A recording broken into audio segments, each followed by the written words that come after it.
Meu cordial bom dia, boa tarde, boa noite a você que nos acompanha. É sempre um prazer ter vocês aqui com a gente. E, em especial, agradecer a Deus por tudo que Ele tem permitido que a gente viva. Nós já tivemos a oportunidade de fazer uma oração aqui, agradecendo por tudo. E eu queria começar já com uma pergunta. Na realidade, respondendo uma pergunta.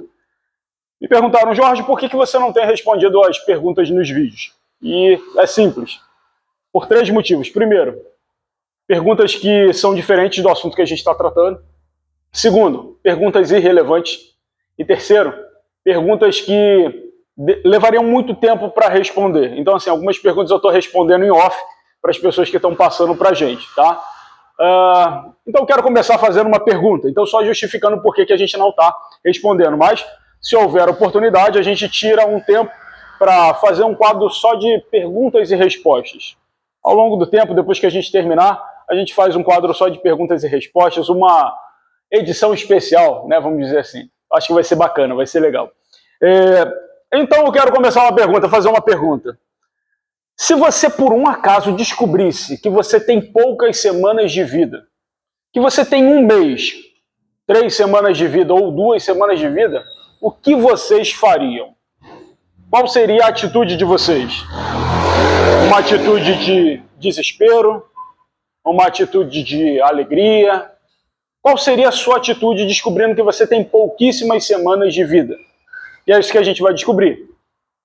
Eu faria talvez diferente daquilo que Yeshua, o Filho de Deus, fez. Tá?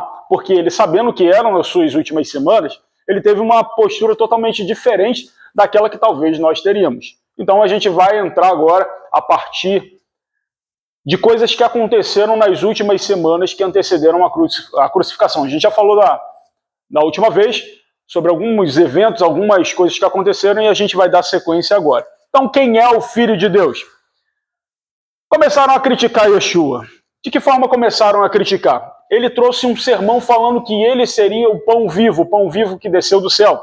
E aqueles que não comessem da sua carne, não bebessem do seu sangue, algumas pessoas entenderam isso como canibalismo, esses não alcançariam a vida eterna. Então ele diz, eu sou, mais uma vez se apresentando como Deus se apresentou na sarça a Moisés, dizendo, eu sou, a mulher samaritana, e a gente vai ver ao longo do estudo também, outras vezes ele dizendo, eu sou. Então, eu sou o pão vivo que desceu do céu. Então, o pão é a minha carne, e eu darei a minha vida pelo mundo. Então, ocorre algumas discussões ali, poxa, mas será que ele está falando sobre canibalismo? Sobre comer a carne dele, sobre beber o sangue dele? Que conversa é essa? E algumas pessoas se dispersaram. Você vê que de todos os discípulos que apareceram, não foram poucos, ele só ficou com 12. Daqueles 70, por que ele só ficou com 12 no final?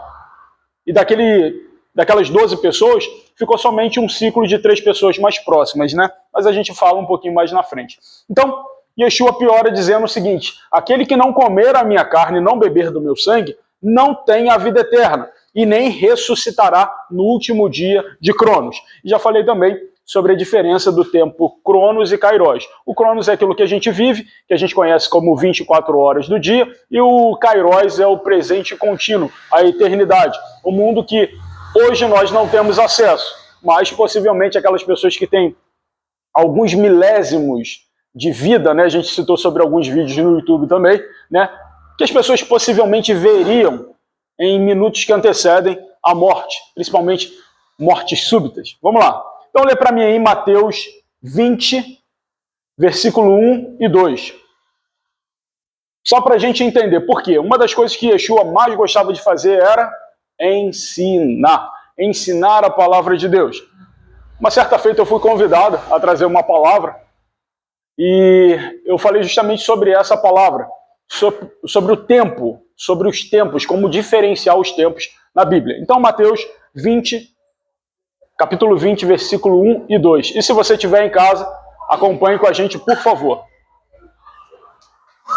Porque o reino dos céus é semelhante ao homem, pai de família, que saiu de madrugada para assalariar trabalhadores para a sua vida. E, ajustando os trabalhadores ao dinheiro por Muito bem. Então o reino dos céus é semelhante a um senhor que saiu a contratar trabalhadores. um dono de vinha que saiu a contratar trabalhadores. Então, Yeshua e o próprio Davi falou, ensina-nos a contar os nossos dias. Se vocês forem observar, existe hoje em dia, na atualidade, um relógio chamado relógio do juízo final, que é ajustado em relação ao fim do mundo, ao fim de todas as coisas. Estava ali em 90 e poucos segundos e está em 89, 88 segundos, alguma coisa. A gente vê que o mundo está à beira de um colapso. E Yeshua falou o seguinte, o reino dos céus é semelhante a um senhor de vinha que saiu a contratar trabalhadores. Primeiro, ele saiu de madrugada. Ele saiu de madrugada e saiu a contratar trabalhadores. Ou seja, na madrugada a gente não tem visão, não tem clareza daquilo que está à nossa frente, daquilo que nos espera. Foi assim com Abraão. Então, trabalhadores da madrugada são os patriarcas. Abraão, Isaac, Jacó, os seus 12 filhos, as 12 tribos. Então, esse senhor Davi saiu a contratar trabalhadores na madrugada, que são esses que não tinham percepção daquilo que seria o planejamento de Deus ao longo do tempo. Depois, o senhor Davi saiu também a contratar trabalhadores na terceira hora, e a terceira hora corresponde às 9 horas da manhã.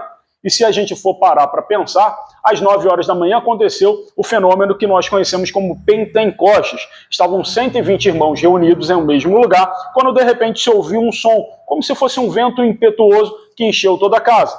E foram vistas línguas que pousaram, línguas repartidas como que de fogo, parecia de fogo, que pousaram sobre cada um daqueles 120 irmãos, com um propósito. A cidade de Jerusalém estava cheia, de forma que eles falaram em novas línguas, lalação, glossolalia.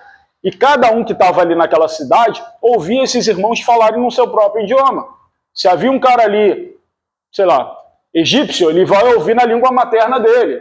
Húngaro, ouviria na língua materna dele. Grego, ouviria também na língua materna dele.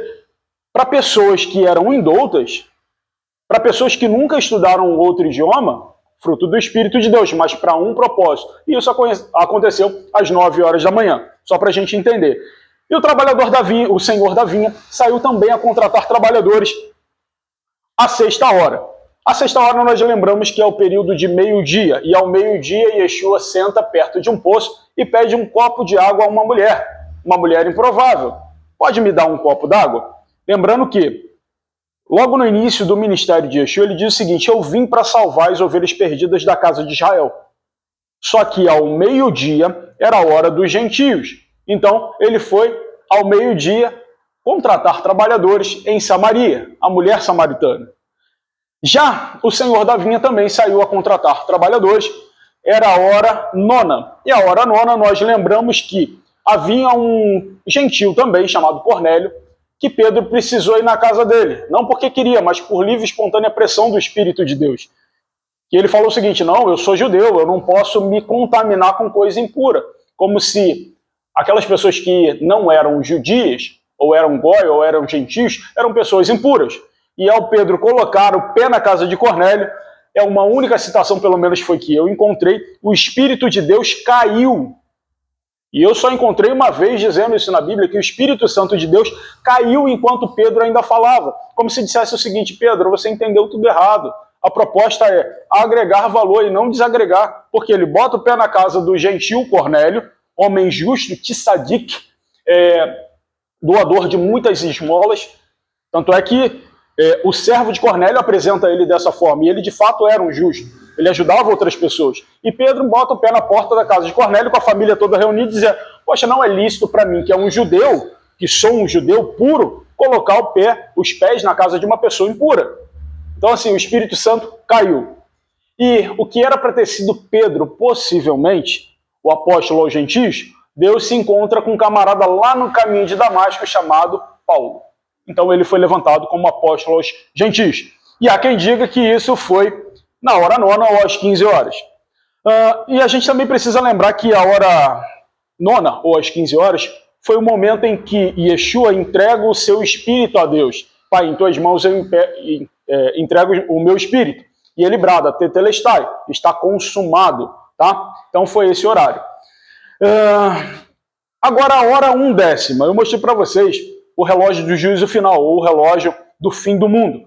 A hora 1/10 é a hora que o senhor da vinha vem para acertar as contas com os trabalhadores. Eu não prometi o salário, o mesmo salário que eu prometi aos trabalhadores da madrugada, será o mesmo salário que os trabalhadores da hora 1/10 da última hora receberão. Então, assim, a gente já está chegando na parte do acerto de contas, onde o senhor da vinha vai retornar e vai fazer a prestação de contas. E a gente já sabe quem é que vai julgar e de que forma vai julgar, o que vai julgar, como é que vai ser o processo de prestação de contas. Então, assim, nós estamos vivendo, você está vivendo. Inclusive, nós precisamos estar atento aos sinais do mundo, porque nós estamos na hora 1/10, e a hora 1/10 é a hora do crepúsculo. Lembra que, para o judeu, para a mudança de horário, acontece ali no crepúsculo entre 5 e pouca da tarde e 6 horas. Baixou o sol, já é considerado um outro dia. Então essa seria a hora 1/10, diferente do que as pessoas pensam. Pô, mas e as 10 virgens? Não era meia-noite que o noivo vem? Isso aí é uma outra situação. Por quê?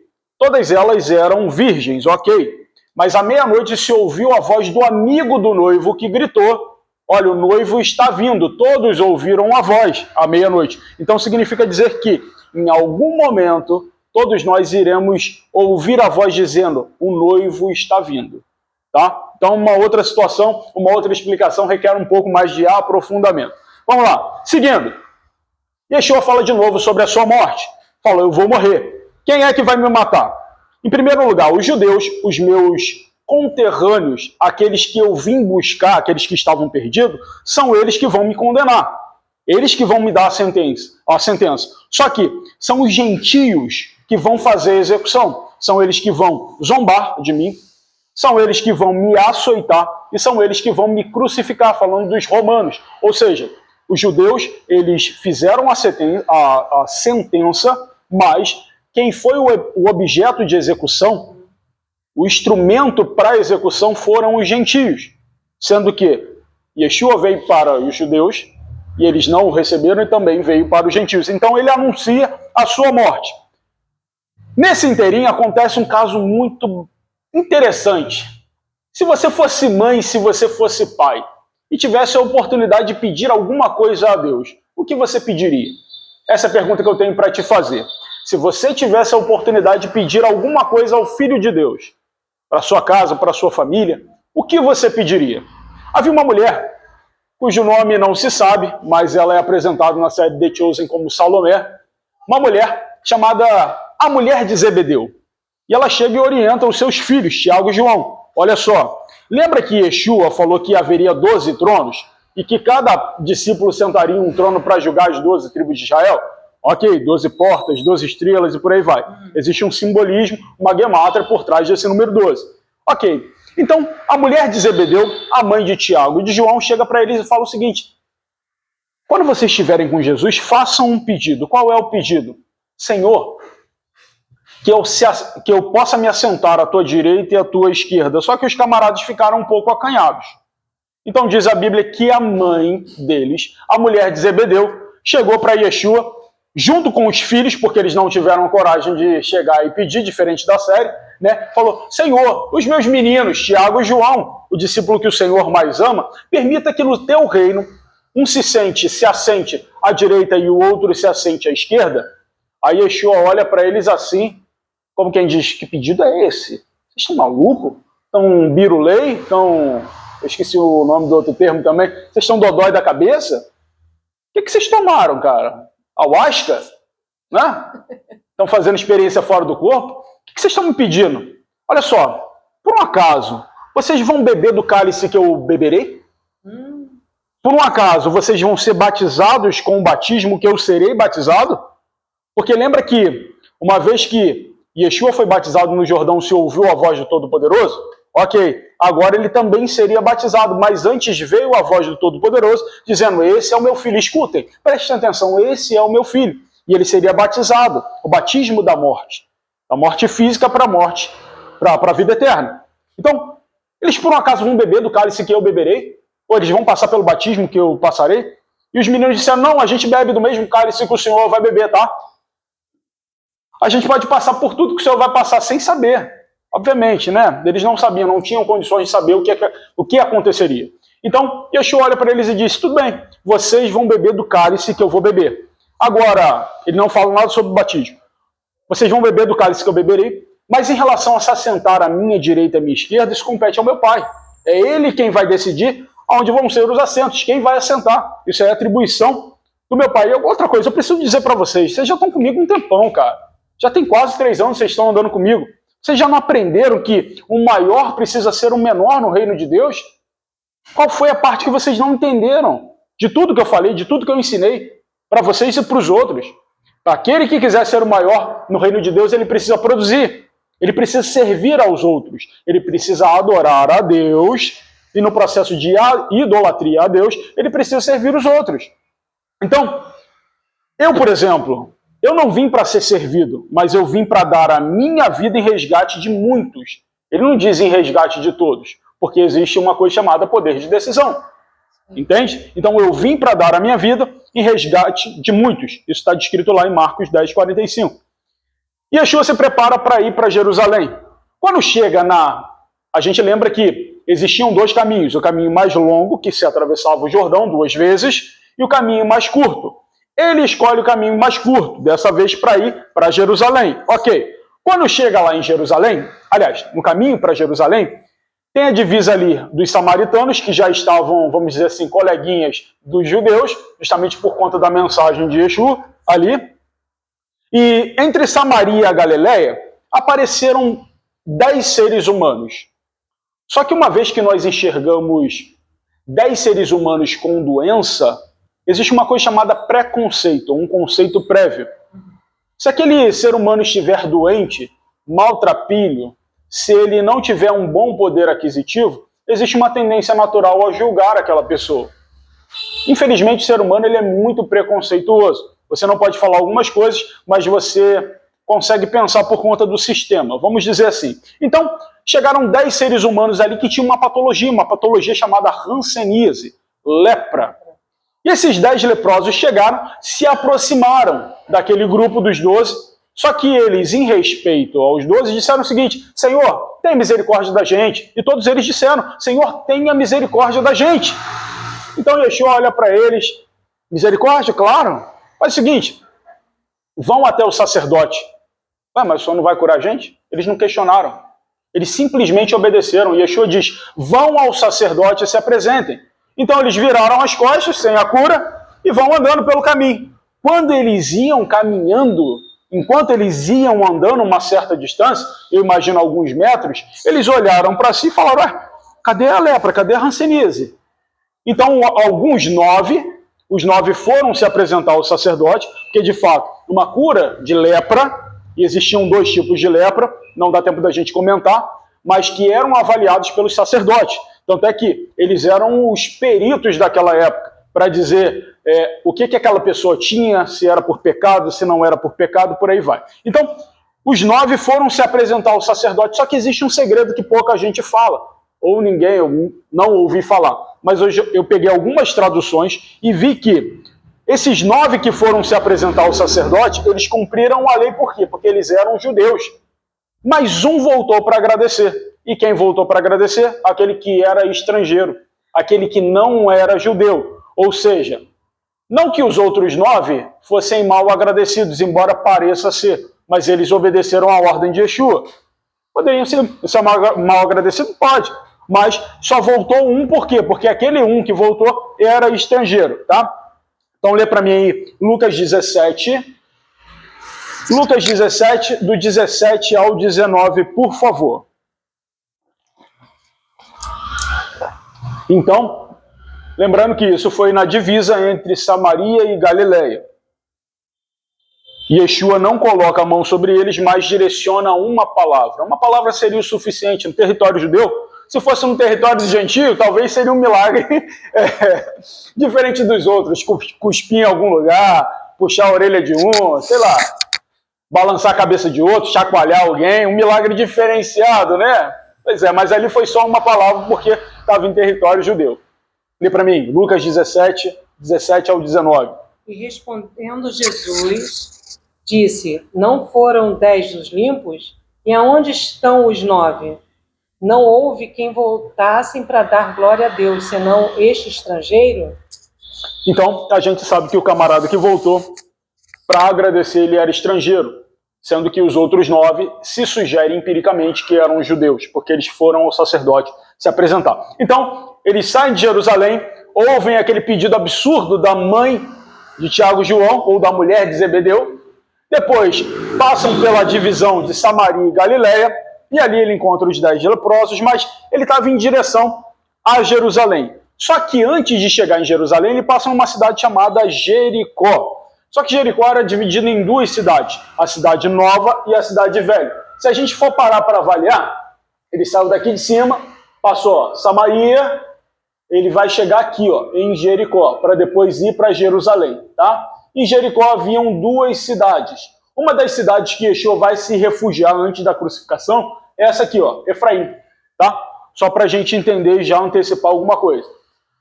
Então, chegando na cidade, existia a cidade nova e a cidade velha. A cidade nova era onde ficava o palácio de verão, o palácio de primavera de Herodes. Tá? Não Herodes o Grande, o tetrarca, mas Herodes Antipas. Tá? Então, naquela cidade, a cidade nova de Jericó, a cidade que inclusive foi destruída por quem? Lá no Antigo Testamento, um camarada que substituiu Moisés. Quem foi? Josué. Yehoshua. Josué, nas voltas ali no muro de Jericó. Depois um outro camarada tentou reconstruir essa cidade e os 2 filhos morreram. Tá? O mais velho e o mais novo. Um morreu na reconstrução do muro e o outro na reconstrução da porta, se não me falha a memória. Tá? Então, naquela cidade, a cidade nova de Jericó, havia muita gente com grana, muita gente com dinheiro. E uma dessas pessoas que tinha grana e tinha dinheiro, mas não tinha prestígio. Eu costumo dizer que tem gente tão miserável, mas tão miserável, que a única coisa que tem é dinheiro. E ela se debruça sobre esse pseudo-status para dizer que é alguma coisa ou que pode fazer alguma coisa. Costumo dizer que dinheiro ele compra um bom plano de saúde, mas não compra saúde. O dinheiro ele pode comprar tranquilidade, mas ele não compra paz. O dinheiro pode comprar conforto, mas ele não compra paz. O dinheiro ele pode comprar prazer, de forma imediata, curta, mas ele não compra amor, o amor fraternal. Então vamos lá. Então lá havia um camarada chamado Zaqueu. Zaqueu morava na cidade nova de Jericó. Tá? E quais eram as características de Zaqueu? Por que as pessoas não gostavam dele? Lembra que boa parte das pessoas que eram odiadas eram ou porque não eram judeus, ou porque era judeu, mas acabava trabalhando para Roma de uma certa forma. Zaqueu ele era chefe dos publicanos, ou chefe dos cobradores de impostos. Tá? Zaqueu também era baixinho, era pequenininho. Sei lá, 1 metro... O que é pequeno hoje? 1,55 m? 1,50 m? Ele era tão pequeno que você vê que a altura média de um judeu aí é entre 1,65 e 1,72. Mais ou menos, que era mais ou menos a altura de Yeshua. Ele não tinha 1,75 e 1,80. Ou deveria ter ali 1,65, 1,70, 1,72 mais ou menos. Mas aqui eu era baixinho. Vamos supor que ele tinha 1,55 m de altura ali.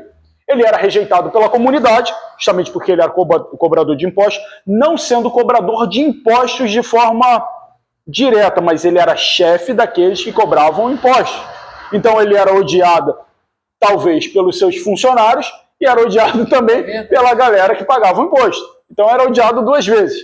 Agora imagina que alguém que cobrava imposto poderia entrar no templo, prestar cultos a Deus?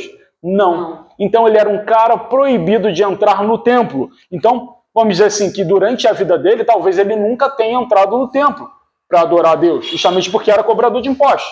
Então, avaliando a situação do camarada. Yeshua entra na cidade nova de Jericó. A multidão começa a seguir Yeshua porque sabia dos milagres, sabia da fama. E ele vem ensinando, ele vem falando também. Ele não ignorava como se fosse um artista famoso e alguns seguranças. Não, ele vinha falando. Uma coisa que se chama na filosofia de academia. O que é academia? É você ensinar enquanto você anda. E ele ensinava, e ele andava, ele tomava um gole d'água, parava, descansava, e cumprimentava, e apertava, e curava, e fazia um monte de coisa. A academia, ele fazia isso. Então, por causa da multidão, por causa da pequena estatura, Zaqueu não conseguia ver a Yeshua. O que ele fez? Tem uma brilhante ideia.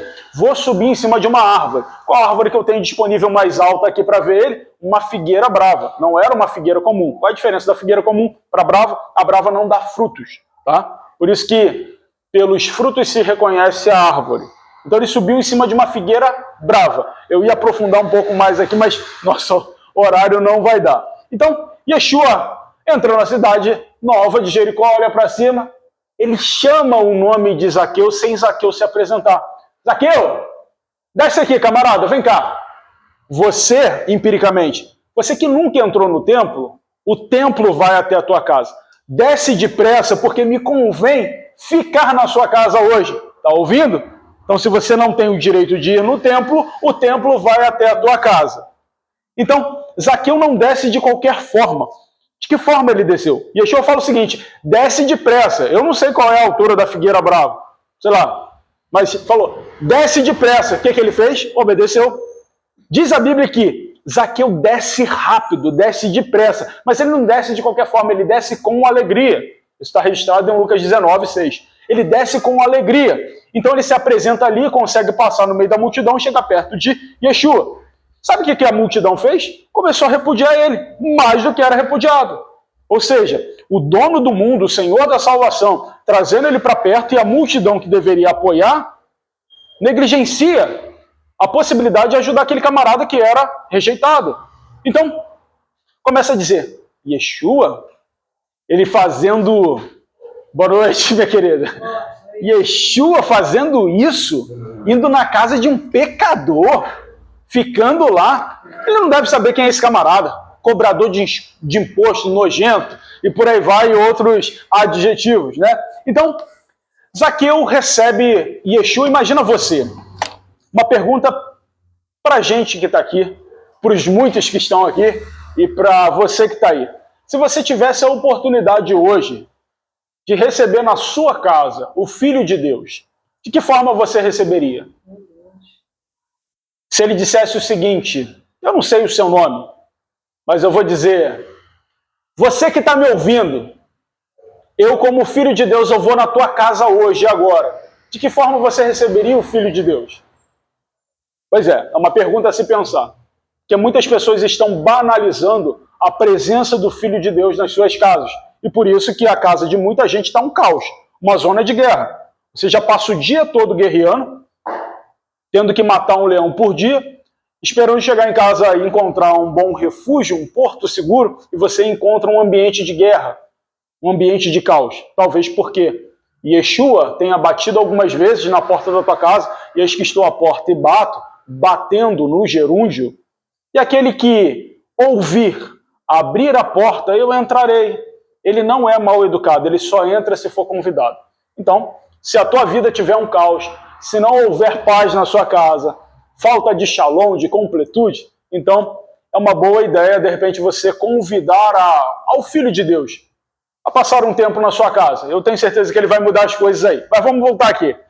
Olha Deus falando na terra aí, não podia faltar isso, né? Então, o povo chama Yeshua de... Pô, mas esse camarada, Yeshua vai na casa de um pecador. Não pode fazer isso. Mas lá, Zaqueu recebe Yeshua da melhor forma que ele pode. E ainda faz duas promessas, ele como cobrador de imposto. A primeira promessa que ele faz, de todos os bens que ele tinha, diferente do jovem rico, eu darei metade dos meus bens aos pobres. Ele era rico. Essa foi a primeira promessa. Ele não ficou entristecido. E o incentivo, vamos dizer assim, a partida ou contrapartida, não é esse termo que eu quero. A disposição de dizer, de fazer a promessa foi de Zaqueu. Falou, metade dos meus bens eu vou dar aos pobres. Tá? E a segunda promessa que ele diz, de todas as pessoas que eu extorqui, ou seja, não deveriam ser poucas, mas também não deveriam ser um número absurdo, porque como é que você vai extorquir pessoas pobres? Porque assim, a cobrança de impostos acontecia ali na Jericó Nova, sim, mas acontecia também na Jericó Velha. Então, se alguém foi extorquido, foi na Jericó Nova, tá? Porque os pobres sendo extorquidos ali é diferente, né? E ele era chefe dos publicanos. Talvez, olha, camarada, você não cobrou o imposto que deveria cobrar, extorquir os próprios funcionários. Se eu extorquir alguém, eu prometo que eu vou retribuir e restituir 4 vezes mais. Então, quer dizer, ele teve ganho, teve benefício, ok, mas ele estava disposto a doar metade dos seus bens e ressarcir 4 vezes mais aqueles que haviam sido extorquidos por ele. Tá? Então, Yeshua fica muito feliz, mas muito feliz, porque lembra que o Filho de Deus ele fica feliz quando uma ovelha, a ovelha que está perdida, ela é achada e ela se permite ser achada, a festa no céu quando um pecador se arrepende. Então Yeshua estava ali radiante. E o que ele fala? Esse é filho de Abraão. Lá no templo dizem que você é registrado, mas eu digo, eu selo isso agora. Você é filho de Abraão. Você é filho de Abraão e a salvação chegou a essa casa. Chegou a salvação por quê? Eu achei aquele que havia sido perdido. Eu achei aquele que havia se perdido. Ele se perdeu, tá? Então, isso na Jericó Nova. Yeshua continua andando, não se sabe quanto tempo ele ficou ali na casa de Zaqueu, mas ele vai para Jericó mais antiga, a velha Jericó, onde ficava ali os velhos, as pessoas mais empobrecidas, as pessoas, poderia ficar velho também, né? Mas as pessoas mais empobrecidas ficavam ali na Jericó velha. Então, na Jericó velha ficava ali os doentes, os empobrecidos, as pessoas patologicamente debilitadas. E, em primeiro lugar, vem um camarada que era filho de Timeu. Tanto ele era conhecido como filho de Timeu, que não se registra o nome do filho de Timeu, dizendo que ele era Bar-Timeu. Então, um cego, que o nome não era Bartimeu, mas ele era filho de Timeu, porque Bar significa filho. Então, assim, Bartimeu, ou filho de Timeu, ele era um cego. Não se sabe há quanto tempo ele estava cego, mas Bartimeu começou a gritar: Yeshua, filho de Davi, tenha misericórdia de mim. Agora a questão é, como é que ele sabia sobre essa questão de Yeshua ser da mesma descendência de Davi, dos dois ramos, tanto de Maria quanto de José? Da onde partiu essa informação? Significava dizer que ele conhecia as profecias mais antigas, que dizia que aquele que viria ao mundo, que seria o Filho de Deus, o Mashiach, o ungido, o Cristo, seria aquele que realizaria muitos milagres e viria do ramo ascendente de Davi, descendente de Davi, tá? Do broto não é o nome do broto, do brotinho, como se fosse isso, do broto de Jessé, da árvore, do caule, do rebento, é esse, do rebento de Jessé viria o Messias, o Mashiach. Ok, então ele começa a gritar: Yeshua, filho de Davi, tenha misericórdia de mim, tem compaixão de mim. Só que, o que Yeshua estava fazendo mesmo, como a gente falou? Academia. Ele estava ensinando, ele estava falando, ele estava curando. Então, imagina que você está num lugar onde uma pessoa está falando e tem alguém que começa a gritar. O que as pessoas vão fazer? Pô, cara, fica quieto. Ele está falando, ele está explicando, fica quieto. Mas quanto mais mandavam ele ficar quieto, ele gritava mais alto ainda. Yeshua, filho de Davi, tenha misericórdia de mim, tenha compaixão de mim. Então, Yeshua vai lá e manda chamar o cego. Eu estou explicando aqui, mas eu não vim para dar vida, e vida em abundância, qualidade de vida. Então todos precisam ter acesso. Então vai lá e chama ele. Quem mandou o cego ficar quieto foi o mesmo que Yeshua mandou buscar. Lembro logo daquela música: quem te viu passar na prova não te ajudou. Isso é uma heresia, essa música, meu Deus, sabor de mel. Nossa, deixa pra lá, senão eu vou entrar em outro ramo aqui, né? Quando vê você na benção, vai se arrepender, né? Você vai estar no palco, não sei. Pô, cara, gente, pelo amor de Deus, Yeshua nunca faria isso. Mas vamos lá. Então, você mandou ficar quieto? Chama ele lá pra mim. Faz essa gentileza. Tá, ó. Jesus está te chamando. Diz a Bíblia que ele que estava sentado, possivelmente sentado, ele dá um salto. O cara cego não sabe nem onde está, ele dá um salto e larga a capa. Porque eles usavam a capa para mendigar. Uma capa autorizada por Roma a mendigar. Não se sabe também se o imposto era cobrado dessa galera que tinha capa. Tá? Então, ele larga a capa e vai em direção a Yeshua, guiado por alguém. Então, Yeshua diante dele, a multidão fica quietinha e Yeshua pergunta: o que você quer que eu faça por você? O que queres que eu te faça? Ele poderia ter dito: eu quero uma esmola, eu quero, sei lá, uma casa na Jericó Nova, quero qualquer coisa. Mas o poder de decisão, ou seja, tudo aquilo que for pedido em meu nome ao meu Pai, crendo, recebereis. Então você precisa pedir aquilo que é certo, aquilo que é correto. Então, o que queres que eu te faça? E o cego diz: eu quero ver, Senhor. Permita que eu veja, Então, o que Yeshua diz? Vai, porque a tua fé te salvou. Assim como falou com a mulher do fluxo de sangue e com outras pessoas que apareceram ali pedindo uma cura a Yeshua. Então vai porque a tua fé te salvou. A fé dele seria suficiente para uma palavra. Aliás, Lembrando que Jericó é do outro lado, não está aqui o mapa, desse lado do Jordão. Então, se fosse do outro lado do Jordão, teria cuspido, feito com alguma outra coisa. Mas desse lado, uma única palavra seria suficiente. A mesma palavra que foi dada, parecida, análoga com os 10 leprosos, ok? Então, o filho de Timeu começa a seguir a Yeshua ali no meio da multidão. E segue ele e começa a seguir. Só que eu acho que ele cantou a pedra para a galera que estava lá na frente. Porque haviam outros doentes também pelo meio do caminho, mas nenhum deles gritou assim como o filho de Timeu. Então, assim, eu acho que ele seguindo a multidão, ele passou a multidão, foi lá na frente, chegou, eu acho, isso aí é acrescentários de Jorge, vamos dizer assim. É o Jorge que acredita dessa forma, que o cego que foi curado não queria a cura só para ele. Ele não queria monopolizar a cura, mas ele também queria agregar valor a outras pessoas, sendo sal e luz. Então ele talvez tenha passado a multidão e foi lá na frente e fala com mais 2 cegos. Porque lá na frente, mais 2 cegos dizem: Yeshua, filho de Davi, tenha misericórdia de nós. Opa, já peguei a planta é essa. Yeshua, filho de Davi, o que Yeshua estava fazendo? Ensinando. E o pessoal fica quieto. Mesmo modus operandi, mesmo, fica quieto, ele está explicando, ele está ensinando. Então, a multidão manda eles ficarem quietos. O que Yeshua faz? Vai lá e chama o cego, fica atrás de novo. A mesma coisa. E o que Yeshua pergunta? A mesma coisa. O que vocês querem que eu faça por vocês? Poder de decisão, mais uma vez. Então, assim, eu acredito que Bartimeu, o filho de Timeu, tem agregado valor à vida dessas pessoas, dando a planta certa. Yeshua, filho de Davi, tenha misericórdia. Ó, se mandarem você ficar quieto, clama mais alto ainda, brada mais alto ainda que ele vai ouvir, tá? Então, beleza. Então, o que querem que eu te faça? Senhor, que possamos ver novamente. Só que dessa vez, Yeshua não libera uma palavra dizendo: a tua fé te salvou. Ele toca nos olhos dos 2 e permite que eles voltem a ver. E a multidão continua seguindo a Yeshua, depois daquilo ali, inclusive aqueles 2 cegos. Tá? Então, Yeshua faz o que tem que fazer ao longo do caminho. A gente já percebeu que ele sai de Jerusalém, passa ali entre Samaria e Galileia, passa por Jericó, Jericó Nova, Zaqueu, e agora Jericó Velha. Filho de Timeu, Bartimeu, e agora os 2 cegos que possivelmente receberam ali a ajuda do filho de Timeu. Ok. Existia um lugar especial demais para Yeshua, que era um lugar chamado Betânia, tá? E ele gostava também de, assim como nós, assim como eu, obviamente me inspirei nele, de ensinar na casa de pessoas.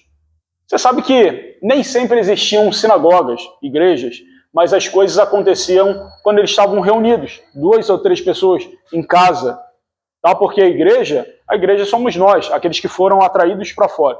A congregação é necessário, mas a congregação pode ser em qualquer lugar. Não necessariamente na igreja, na bandeira, mas onde estiverem 2 ou 3 concordando que Yeshua é o Filho de Deus, o Espírito de Deus se faz presente. Ele faz questão de estar lá. Da mesma forma que eu consigo perceber que algumas palavras que são ditas aqui, não é o Jorge dizendo, mas ele entende a necessidade de cada um. Então ele vai amparar essa necessidade. O quê? Um gato preto? Não, um gato passeando. Então ele vai amparar essa necessidade, porque ele entende a necessidade de cada um. Então não são as palavras do Jorge. Eu sou um mero instrumento de execução. Eu sou um mero executor. Então vamos lá. Então tinha um lugar muito bacana que ele gostava de passar, que era um porto seguro para ele. É um lugar onde a sua mãe era muito amiga da dona da casa, onde Yeshua possivelmente passou a sua infância, que era um lugar chamado em Betânia. Um lugar chamado Betânia. E Betânia significa a junção de 2 palavras, Beit, que significa casa. Tanto é que você tem Bet-El, ou Betel, casa de Deus. Então, El significa Deus. Beit, casa. Então, Beit-El, ou Betel, casa de Deus. Então, Beit-Ânia, ou Betânia, significa casa dos pobres, ou nossa casa. Mas não dos pobres propriamente dito, porque eles tinham muita grana. Mas eu já falei para vocês de forma superficial, não deu tempo de aprofundar, sobre os essênios. Os essênios, por exemplo, João Batista, possivelmente era um essênio. Mas o seu pai, ele era pobre? Não, era sumo sacerdote, tinha muita grana. Elizabeth, a sua mãe, possivelmente moravam num lugar a ponto de abrigar Maria. A sua mãe, uma jovem, possivelmente 16 anos de idade ali, que engravidou e ficou um tempo lá. Então eles tinham grana. Então os essênios, eles se faziam, eles não ostentavam. Essa é a história. A mesma coisa. Jorge, por que Jesus nunca deu dízimo? Nunca foi registrado. Por que eu acredito, isso aí é uma versão do Jorge, eu acredito que ao tempo que Yeshua trabalhou, dos 12 aos 30 anos, ele acumulou patrimônio. Ele tinha grana para sustentar o próprio ministério, ao ponto de talvez não depender das mulheres. Mas se alguém quer ajudar, ok. Então, assim, eu acho que ele tirou muita grana do bolso para ajudar pessoas. Isso só não foi registrado, a ponto dele dizer, o que a tua mão direita fizer, que a esquerda não saiba, ou vice-versa, eu não lembro qual é a sequência. Então eu acho que ele tirou grana do bolso para financiar alguém, para ajudar outras pessoas. Não precisa dizer que sou eu, não. Eu acho que ele pegou do próprio dinheiro para colocar dentro da sacola que Judas tirava. Eu acho. Isso aí é uma opinião do Jorge. Tá? Até porque se ele cumpriu integralmente as leis de Deus, ele tiraria do que era seu para dar às outras pessoas. Tá bom? E outra coisa, depois, lá na frente eu falo sobre a túnica de Jesus, que não era qualquer túnica, tá bom? Não era qualquer túnica, tá bom? Então vamos lá. Então, Beitiânia era um lugar onde haviam essênios que tinham muita grana, mas eles não faziam questão de ostentar. Desses essênios que possivelmente eram 3 irmãos. 3 irmãos. Agora imagina, Jesus ou Yeshua não viajava sozinho, ele veio de Cafarnaum, passando por ali, chegando naquelas cidades, e ele vai na sua casa, ele entra na sua casa. Quando ele bate na tua porta, ele está com umas 12 pessoas. O que você, como mulher, se teu marido chegasse com mais 12 pessoas num certo horário do dia, como é que você ficaria? Hein? Se você estivesse sozinho, ter que fazer tudo, preparar tudo, como é que você ficaria? Como é que estaria o seu estado de espírito em receber alguém com mais 12 pessoas para comer? Né? Imagina essa situação. Então, algumas hipóteses. Eles tinham grana, com certeza tinham grana. Marta era amiga da mãe de Jesus, Maria, e Marta era mais velha, tanto é que a Bíblia diz que era a casa de Marta. Tá? Então, possivelmente, Marta era viúva, tá? Só para a gente entender o contexto. Lázaro, o nome dele não é Lázaro. No contexto original, o nome dele é Eliezer, fazendo alusão a quem? Um dos filhos de Moisés. Lembra? Eliezer. Fazendo também alusão ao mordomo de Abraão. Eliezer, bota a mão na minha coxa, que não era coxa, não vou falar agora, mas vocês entenderam, né? É vamos dizer assim, na região da vitalidade. Aí algumas pessoas vão entender. E justamente por conta disso. Então, Lázaro era um nome que já era familiarizado, justamente porque aconteceram outros personagens que tinham o mesmo nome. Então, já citei 2 aqui. Então, não era Lázaro, mas Eliezer. Marta devia ter ali entre 40 e 45 anos de idade, é uma suposição. Lázaro, alguns camaradas dizem que ele possivelmente era uma criança, por isso ele não seguia Yeshua. Não, diz que é um homem. Um homem estava doente. A Bíblia diz que Lázaro era um homem. Então se entende como homem aquele que é a partir de 12 anos de idade. Tá? Então assim, não seria uma criança, não seria um garoto. Mas acredita-se que ele tinha ali mais ou menos entre 30 e 35 anos de idade e 40 anos de idade. E por que ele não foi um dos seguidores de Yeshua? Porque todos os seguidores de Yeshua eram mais novos, com exceção de Pedro, que tinha mais ou menos ali a idade dele. Então Pedro tinha mais ou menos a idade dele. Então Lázaro não seguiu porque, poxa, vou conjecturar, isso aí é o Jorge pensando. Pensa que eu que sou mais velho, vou ser orientado por um cara mais novo, será que eu tenho saúde suficiente para andar o tanto que eles andam? Para ir nos lugares? Será que eu tenho paciência suficiente para me deslocar tantas vezes? E olha só, eu sou nascido e criado com esse camarada. Então talvez eu discorde com ele algumas coisas. Já os 12 discípulos, eles não nasceram, não foram criados com Yeshua. Eles foram arrecadados ao longo do tempo. Agora imagina você, eu tenho um camarada, o Anderson, ele é muito meu amigo. Mas muito mesmo. A gente tem uma amizade de uns 5 anos aí, mas uma amizade... O cara é irmão. Algumas vezes a gente discorda de algumas coisas, a discussão é feia. Agora imagina, Yeshua andando com alguém que é muito familiar a ele, como é que seria a discussão? Se os dois discordassem de alguma coisa. Então talvez seja motivo de não acompanhar junto com os 12. Tá? Isso é o conjecturando. E tinha a irmã mais nova, que se chamava Maria, ou Miriam. Qual era o nome da irmã de Moisés? Miriam, ou Maria. Ok. Então, ela devia ter entre 20 e 30 anos. Yeshua chega lá na casa deles, em Betânia, e começa a se acomodar. Se acomoda, começa a conversar e começa a ensinar na casa dos amigos. Então, saindo só para a gente entender, tá pequenininho aqui, Jericó, Betânia, para depois chegar em Jerusalém. Tá? Tá aqui. Então ele se acomodou ali. Existe uma coisa chamada poder de escolhas, e todo ser humano ele tem direito a escolher. Hoje eu estou pedindo para vocês lerem um pouco para economizar vocês, mas a gente vai adiantando, daqui a pouco vocês vão precisar ler um pouquinho, tá? Principalmente João. Lembra que eu boto algumas vezes assim, só João mesmo? Ah, só João mesmo, né? Só ele que vai escrever. Então vamos lá. Então, Maria, quando Yeshua senta, se acomoda, ela se assenta também, possivelmente perto dos pés de Jesus, e começa a ouvir as explicações, as histórias. Ele gostava de contar parábolas. Então, ele senta aos pés de Jesus, ela senta aos pés de Jesus para aprender. Assim como Paulo também foi criado aos pés de Gamaliel. E existe também uma suspeita que ele era um parente muito próximo. Estava sempre na casa de Gamaliel e sentava sempre nos mesmos lugares ali. Por isso ele se sentava e aprendia aos pés de Gamaliel. Tá? É uma suspeita. Então, Maria ficou ali ouvindo, prestando atenção. Só que Marta se identifica que a personalidade dela era colérica. Porque um colérico, quando passa por uma forte emoção, ele vai tentar ajustar e trazer aquele ambiente de caos. Ele consegue pensar muito bem sob pressão. Então ele vai tentar reorganizar o caos. Imagina 12 pessoas chegando na tua casa, se acomodando. E comida? Será que tem água na caixa d'água para todo mundo tomar banho? Será que tem papel higiênico no banheiro para o pessoal se limpar? Como é que é? Então você vai tentar reorganizar o caos. Então Marta, que era colérica possivelmente, começou a andar de um lado para o outro e fazer as coisas. Só que o colérico também ele tem um certo limite, um limite muito baixo. Porque se ele vê que outras pessoas têm a possibilidade de fazer e não fazem, fala, pô, cara, calma aí, você está me vendo fazer. Você sabe que eu consigo fazer, por que você não faz? Eu tenho a gestão e liderança de 2 grupos em 2 lugares diferentes que eu trabalho. Eles conseguem pensar com a minha cabeça porque a liderança vem pelo exemplo. Então, assim, se o Jorge consegue fazer, por que eu não vou fazer? É mais ou menos, e se eu ver à toa, falar, camarada, você já sabe o que tem que fazer. Só que Maria não estava fazendo nada, estava prestando atenção em Yeshua. Então Marta chega, ao invés de chamar a atenção de Maria, fala, pô, vem cá, vem me ajudar aqui. Marta direciona a fala para Yeshua. Fala, Senhor, deixa eu perguntar uma coisa aqui. Maria está aos seus pés. O senhor está vendo que eu estou agitado aqui, tem bastante coisa para fazer. O Senhor não se incomoda que ela esteja à toa, parando para ouvir o Senhor, as explicações? E possivelmente coisas que ele já falou anteriormente também. Mas cada vez que Yeshua trazia uma informação, parecia nova, parecia diferente, parecia uma coisa extraordinária. Então, é menos importante ela me ajudar do que ficar ouvindo o Senhor? Manda ela me ajudar. Fala com ela para me ajudar.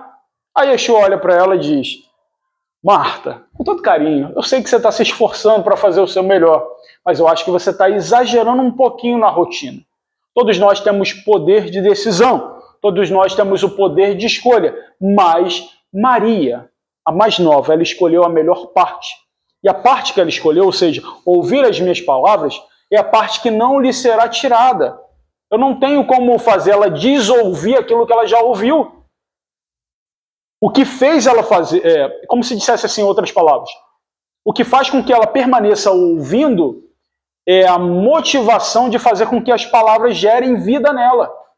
E de fato eu estava ouvindo. Então, assim, eu não tenho como tirar isso dela. Ela escolheu a melhor parte. Então, o poder das escolhas. A gente tem a possibilidade de ficar todos os dias, e Deus falando na terra aí, pegando ali, olhando o WhatsApp, fazendo bosta nenhuma. A gente tem a possibilidade de rolar vários rios, é rios que fala, né? Vídeos curtos.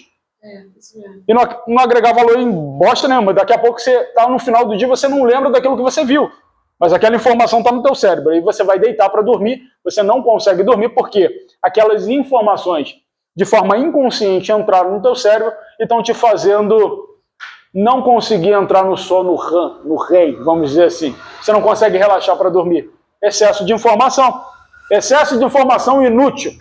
Tá? Pronto, falei. Excesso de informação inútil. Mas, todas as vezes que você escolhe a melhor parte e ouvir aquilo que de fato agrega valor, como por exemplo esse estudo, não é muita coisa esse camarada que está falando não, mas a palavra é. A palavra vale muito mais do que a minha vida. Por isso que eu tenho feito isso, tá? Então, Yeshua fica um tempo ali, tá? E essa parte não pode ser tirada.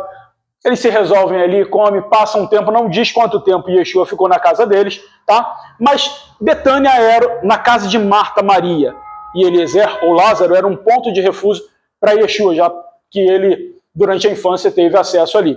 E ele vai para Jerusalém, porque era o ponto principal. Só que quando chega lá em Jerusalém, Yeshua começa a ouvir alguns boatos e chegam perto dele e diz o seguinte: olha só, Yeshua, deixa eu te falar, tá ruim pra gente aqui. Os galileus, aqueles da Galileia, que eram crentes, Herodes está fazendo um sacrifício e está usando o sangue deles.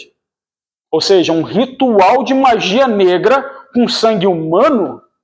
Então isso denuncia a linhagem de Herodes. Lembra do tetrarca que mandou matar as crianças que eram até acima de 2 anos?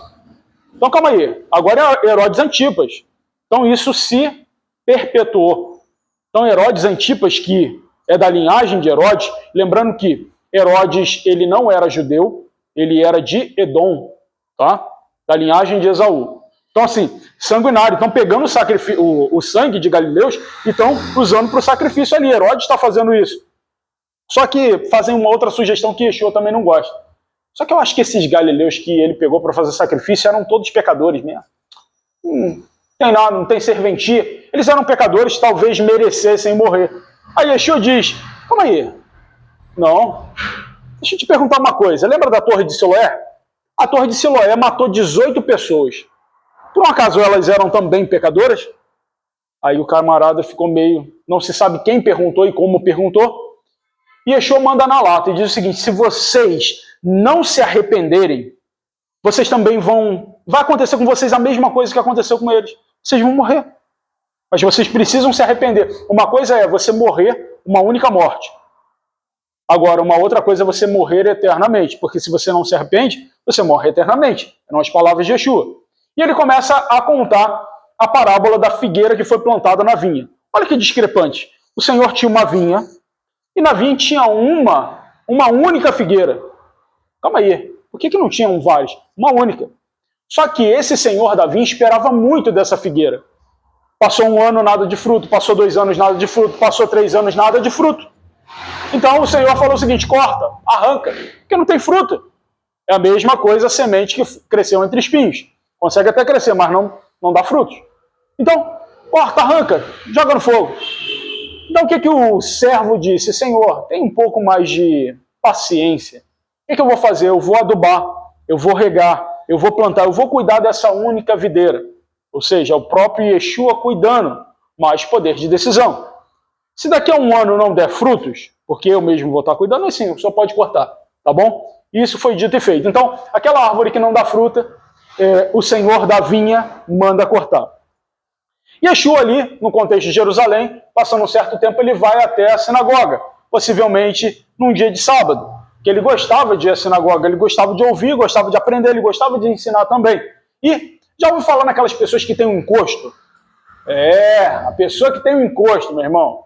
Já parou perto de uma pessoa que tem encosto? Uma pessoa carregada, uma pessoa conturbada. E ali naquela sinagoga havia uma irmãzinha, a irmã com encosto. Tá? Era uma irmã que vivia curvada. Então o Yeshua recebe a oportunidade. O rabino, o mestre, o rabone, o raboni, o rave, Yeshua está com a oportunidade, porque só quem recebia a oportunidade era quem sabia ler e escrever. Quem sabia ler em hebraico, porque a Torá, os 5 livros de Moisés, eram escritos em hebraico. Tá? Então ele recebeu a oportunidade, ele chega lá na frente da sinagoga e diz: eu cumprimento os irmãos com minha própria paz, eu vos saúdo com a minha própria paz, a minha paz eu vos dou. E deixa eu falar uma coisa, já que eu dou com a oportunidade, eu queria chamar essa irmãzinha com encosto aqui. A irmã pode vir aqui na frente? Isso tudo Yeshua falando. Irmãzinha, vem aqui na frente que eu quero falar com a senhora, vem cá. E a irmãzinha chega com toda a dificuldade, porque ela estava encurvada. E Yeshua diz: seja livre dessa doença. Em primeiro lugar, lembra que algumas etapas do milagre? Então, em primeiro lugar, essa mulher fica livre da doença. Então, ela que estava encurvada, ela volta. Ela começa a ficar mais ou menos na postura, só que ainda não resolveu. Então, Yeshua percebe: opa, tem alguma coisa a mais. E ele enxergava muito mais do que eu e você. Então, o que ele enxergou? Ele coloca as mãos naquela mulher que não consegue ficar totalmente ereta e ele faz um exorcismo daquele encosto. Ou seja, ela tinha a patologia, ela também tinha um demônio que fazia com que ela fisicamente estivesse debilitada. Então, a mulher se endireita. Imagina uma pessoa que estava há muito tempo daquela forma, porque ela estava há 18 anos dessa forma. O que ela vai fazer? se você não tem a possibilidade de andar, o que você vai fazer? Você vai correr, você vai pular. Se você não consegue olhar para o rosto das pessoas, porque você está encurvado, ela começa a olhar as pessoas, e começa a ficar feliz, e começa a pular, e começa a glorificar Deus. Então, Yeshua devolve a dignidade, a qualidade de vida para aquela mulher. Uma mulher que já estava há tanto tempo naquela sinagoga ali. Só que ao invés das pessoas da sinagoga ficarem felizes junto com ela, eles ficam perplexos, mas o dirigente, o pastor, o rabino, chega para ele e fala o seguinte: pô, você podia... Quero água. Você podia ter feito isso num outro dia, né? Vai fazer num sábado, camarada? Pô, por que não foi no outro dia? Meu irmão, o caldo entornou. Ah, entornou. Imagina, o rabino, aquele que deveria estar mais feliz junto, porque a ordem não é se alegrar com os que cantam, chorar com os que choram. Isso é ser bem-aventurado. É reciprocidade, é condescendência, compaixão. Então o rabino devia estar feliz. O que ele fez? Ele criticou Yeshua. O caldo entornou, meu irmão. Vocês são hipócritas. Vocês são um bando de hipócritas. Sabe por quê? Eu vou denunciar o pecado de vocês agora. Vocês levam os seus animais para beber água no sábado. E essa mulher que é filha de Abraão, ela não tem direito de ter qualidade de vida? Vocês são hipócritas. E lê para mim aí, por favor, Lucas 13, do 16 ao 17, e a gente começa a leitura. E depois abram João, porque a gente vai ler um pouquinho. Então imagina que existem muitas pessoas dentro de congregações que elas não são enxergadas como ser humano, mas alguns líderes não enxergam elas da forma que deveriam enxergar. Entra alguém lá bem vestido, essa pessoa é enxergada como um cifrão, como aquilo que ela pode doar, aquilo que ela pode entregar, né? Mas não necessariamente aquilo que ela pode ser, ok? Lucas 13, do 16 ao 17, por favor. Então, esta mulher, uma filha de Abraão, a quem Satanás mantinha presa por 18 longos anos, não deveria, no dia de sábado, ser libertada daquilo que aprendia? Tenho dito isto. Todos os seus oponentes ficaram envergonhados, mas o povo se alegrava com todas as maravilhas que ele estava fazendo. Então, e uma outra coisa também, não se sabe de fato se ela era da linhagem de Abraão ou se Yeshua inseriu ela. Mas eu acho que ela era, sim, descendente da mesma linhagem. Possivelmente devia ser algum parente distante ali de Yeshua ali, tá? Mas é só uma hipótese. Vamos lá. Lê para mim João 7. Vamos abrir João 7. Por quê? João vai falar sobre algumas coisas que são muito importantes. Gente, que horas tem? 8h40? Tá. E eu vou tentar acelerar. Eu vou precisar de um pouquinho mais de tempo hoje, tá? Por favor.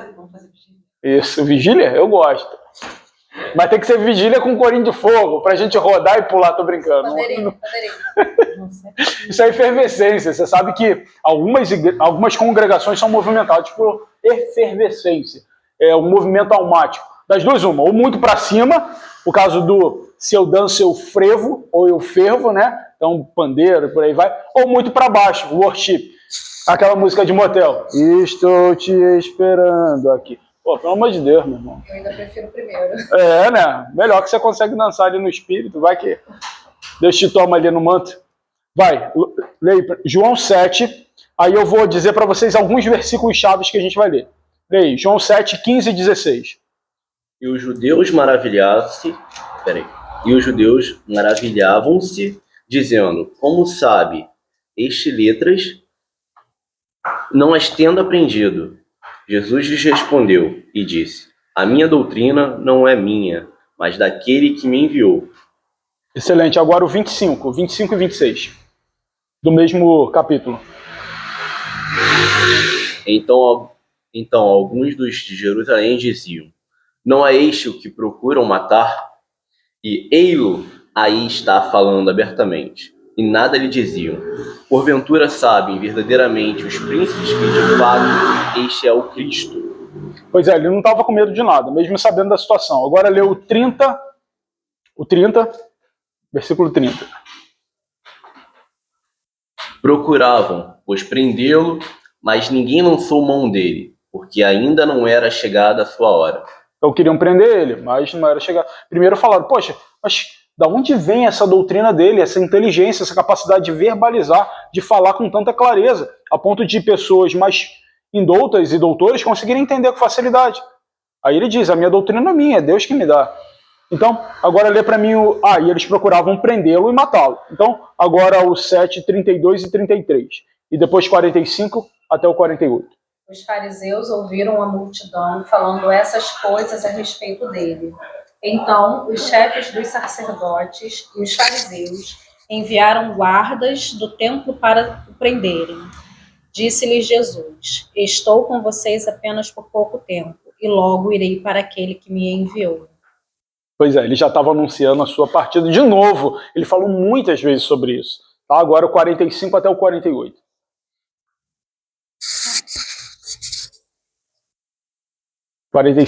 Até o 48. E os servidores foram ter com os principais sacerdotes e fariseus, e eles lhes perguntam, por que não o trouxestes?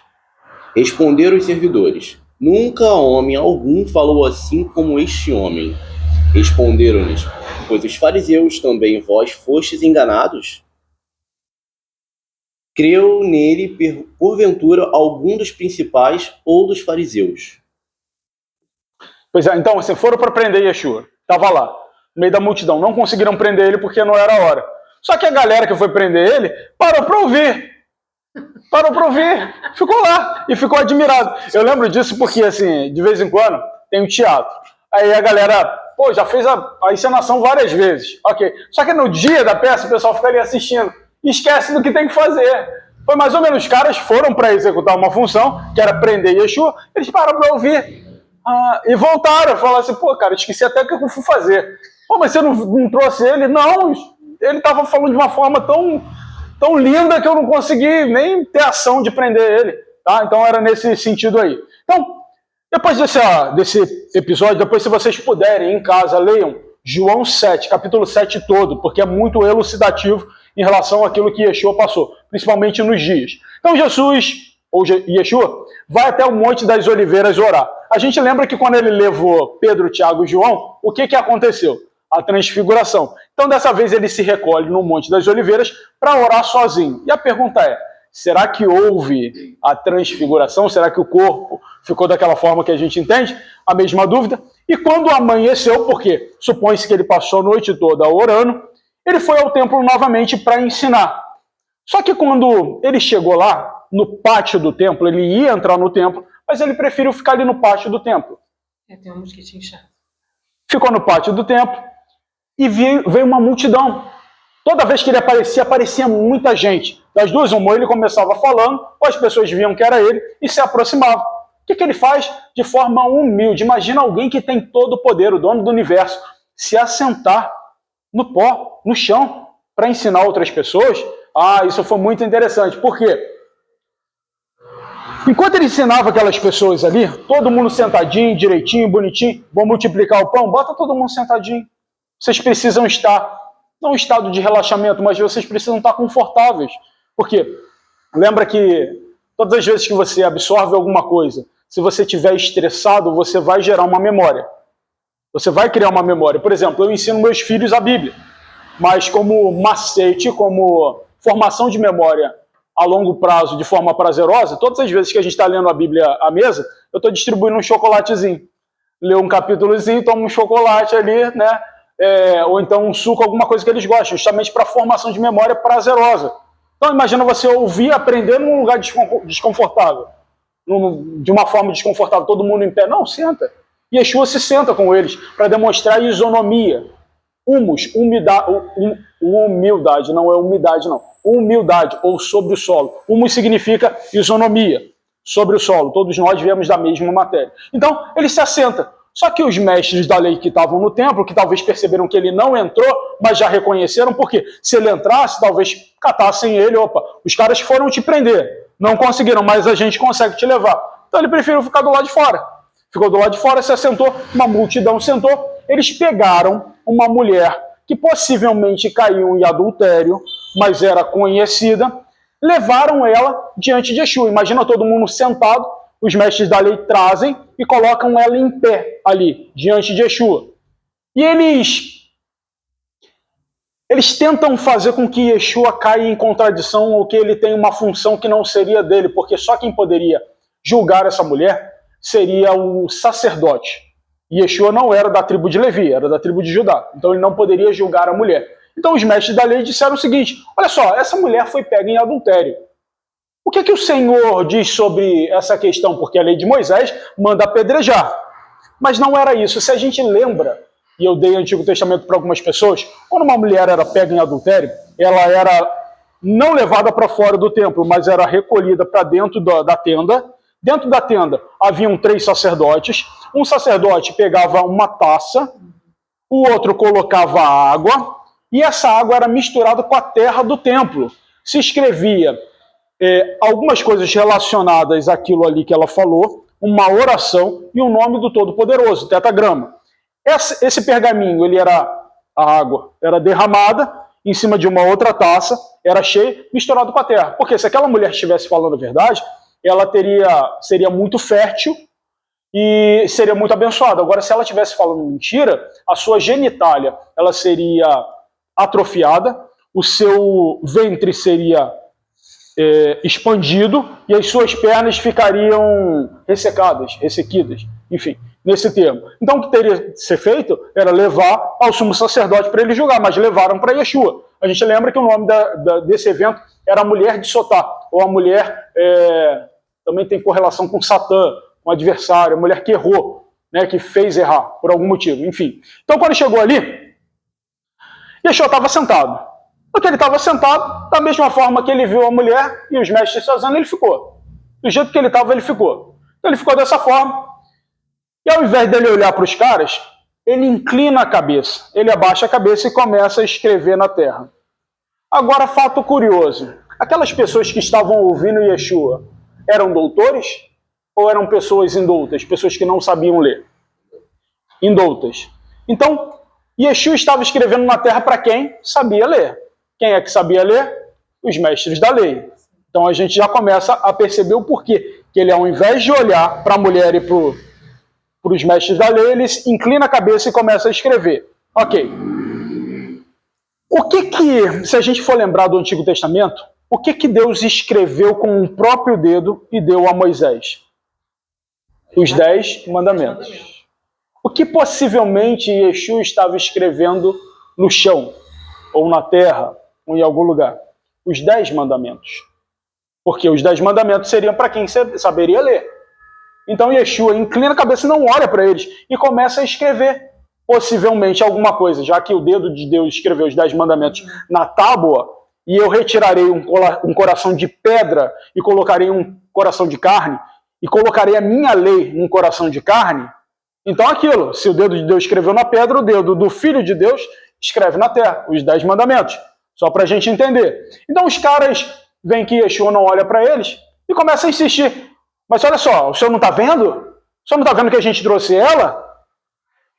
Aí Yeshua, que estava ali escrevendo, ele não termina de escrever. Ele que estava sentado, ele se levanta, ele olha para a multidão, olha para aqueles que estão sentados, inclusive com os mestres da lei, porque só eles ficaram em pé, falou: aquele que não tiver pecado, me ouçam, aquele que não tiver pecado, pode atirar a primeira pedra. Está aí.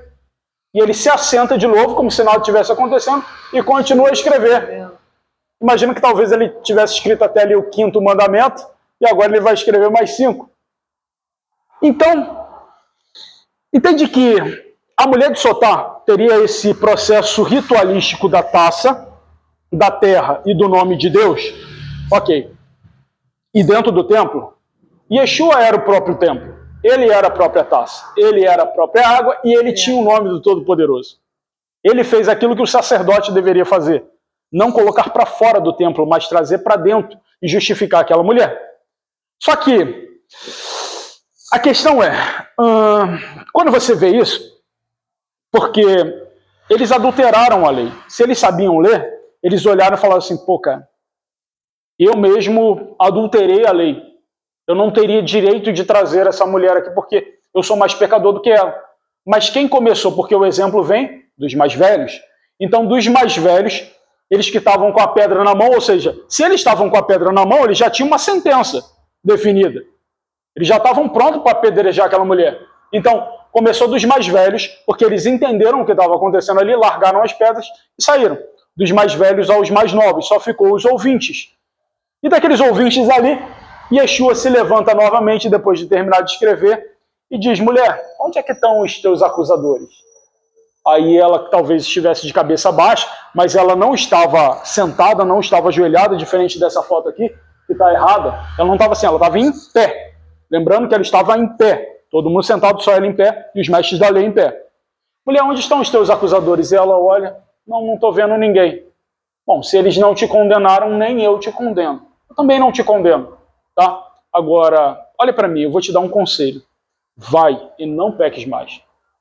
Não pratique mais esse pecado. Não pratique mais essa iniquidade. Lembrando que iniquidade é a prática contínua do pecado de forma habitual e consciente. Então, Yeshua, depois desse evento, ele é convidado para comer num certo lugar, junto com os fariseus mais importantes, e nesse lugar, ali, ele se sentou, a sorte desse camarada. Yeshua se sentou na frente de um camarada que era hidrópico, ou que sofria de anasarca. O que é anasarca ou hidropsia?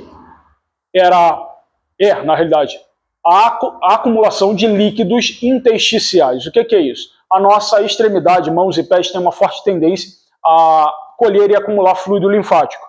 O fluido linfático, ele é misturado como se fosse, vamos dizer assim, a linfa, ele é misturado para fazer com que o sangue fique mais fluido. Se o sangue não está tão fluido, o sangue está viscoso. Então ele sofria de viscosidade sanguínea. Mas em contrapartida, o corpo estava inchado porque botava a mão ali, para você perceber se a pessoa tem retenção hídrica ou não, você bota o dedo, fixa o dedo em algum lugar, para ver se vai ficar a marca no dedo. A marca do dedo naquele local. Então, o sangue daquele homem estava viscoso e o líquido estava extravasando para a parte do tecido. Então ele estava inchado, ele era hidrópico, ele tinha anasarca. Só que o problema da anasarca é o seguinte: imagina que, da mesma forma que vai para os tecidos, também poderia ir para o pulmão, provocando uma coisa chamada ICC, ou insuficiência cardíaca congestiva. Esse camarada poderia ter uma parada cardiorrespiratória a qualquer momento. E ele sentou na frente de Yeshua, tá? Isso tudo também, a anasarca, é provocado por uma questão chamada de falência renal. Não vou dar um nome técnico, mas de falência renal. Imagina que o rim dele não está funcionando, não está filtrando da forma que deveria, e o fluido linfático está indo para outros locais do corpo. Tá? Então esse homem poderia ter uma parada cardiorrespiratória a qualquer momento, ou morrer de afogamento por conta de água no pulmão. Ok. Então quando acontece isso, Yeshua sentado na frente dele, Yeshua chega para aqueles doutores da lei que convidaram a ele, não se diz o nome, mas possivelmente quem era seguidor de Jesus? Nicodemos, ele estava em Jerusalém. José de Arimateia. Então estavam ali pessoas do convívio de Yeshua. Então ele chega ali e pergunta: deixa eu perguntar a vocês, eu fui no templo, já passei pela moça, pela mulher com o encosto. É lícito curar no sábado? Então eles que eram amigos de Yeshua falam o seguinte: eu não vou responder nada porque eu não quero me comprometer. Eu já sei que se eu disser que sim ou disser que não, o senhor vai fazer de forma ao contrário, então eu vou ficar quieto. Então é possível? Se pode curar no sábado? Ninguém responde nada. Todo mundo fica calado. Então ele se aproxima do hidrópico, pega nas mãos dele e diz: você está curado, vai para sua casa. Simples assim. O cara não pediu para ser curado, ele curou por livre e espontânea bondade, vamos dizer assim. Ele viu a necessidade do cara e ele entendeu a necessidade do cara. Então, em relação aos que eram mais próximos de Yeshua, ele diz o seguinte: quando você for convidado para ir comer em algum lugar, toma cuidado para você não sentar no lugar errado. Porque os humilhados serão exaltados, os exaltados serão humilhados. Pode ser que você sente no lugar errado. Já falei que eu tenho um lugar preferido em casa. Então, prestem atenção nisso. Lê para mim aí Lucas 14, 13 até o 15, por favor. Tá? Então, tomem cuidado para que vocês não sentem nos lugares errados. Então, todas as vezes que você chegar na casa de alguém, espera primeiro os da casa se sentarem, para que você não sente no lugar errado, por favor. Então, Lucas 14. E ele fala também, depois, sobre uma parábola, uma história, tá? Que a gente já vai falar sobre isso também. Então, Lucas 14, 13 até o 15. Mas, quando der um banquete, convide os pobres, os aleijados, os mancos e os cegos. Feliz será você, porque esses não têm como retribuir. A sua recompensa virá na ressurreição dos justos. Ao ouvir isso, um dos que estavam à mesa com Jesus disse-lhe: Feliz será aquele que comer no banquete do reino de Deus. Pois é, então Yeshua diz o seguinte: é fácil você me chamar, porque talvez você queira prestígio, recompensa, mas vocês querem ser bem-aventurados? Chamar aqueles que não têm condições, não que Yeshua estivesse rejeitando o convite, mas diante daquele milagre, diante da perturbação, é como se dissesse: meu irmão, se você não quisesse que eu estivesse aqui sentado comendo com vocês, seria muito mais digno se você, porque vocês querem reconhecimento, talvez, vocês querem um tapinha nas costas, chama os pobres, aleijados, os doentes, porque vocês não vão receber nada nessa vida. Você não vai receber o prestígio deles, mas na eternidade vocês vão somar um grande tesouro. Então Yeshua conta uma parábola, dizendo que um senhor fez um grande banquete. E naquele banquete ele convidou. Houveram vários convidados importantes. Quem seriam os convidados importantes? Os fariseus. Eles não eram importantes? Eram, eles não estavam ali? Era importante. Mas eles recusaram o convite e deram um monte de desculpa esfarrapada, a ponto do Senhor dizer ao mordomo: ó, vai, chama os doentes, os pobres, os mancos, os aleijados, os coxos, porque eu vou dar um grande banquete. E chamou todos eles. O que ele encontrou no meio do caminho ainda havia lugar nesse grande banquete. Então, para dizer que, se Deus faria dessa forma, por que eles não estavam fazendo? A resposta era simples. O Senhor, ele fez uma grande festa. Se Deus faz dessa forma, por que vocês estão fazendo de forma contrária? Entende? Então isso foi uma grande lição para eles. Yeshua tinha muito assunto para conversar. Então Yeshua sai de Jerusalém e vai para a Judéia. E quando chega na Judéia, ele faz o que ele mais gosta, que era ensinar. E ele deu alguns ensinamentos que hoje em dia se usa muito na questão da filosofia. Então, ele falou sobre planejamento. Ele falou sobre o cálculo da torre. Qual homem que que planejando construir uma torre não faz o PDCA? O que é PDCA? Planejamento, desenvolvimento, checagem e ação. Né? No mundo corporativo funciona muito bem. Né? Então, em primeiro lugar, se você quer construir alguma coisa, você tem que planejar. Você tem que saber se você tem recurso. Se você vai construir uma torre, você tem que ter recurso. Você tem que ter mão de obra e você precisa colocar prazo.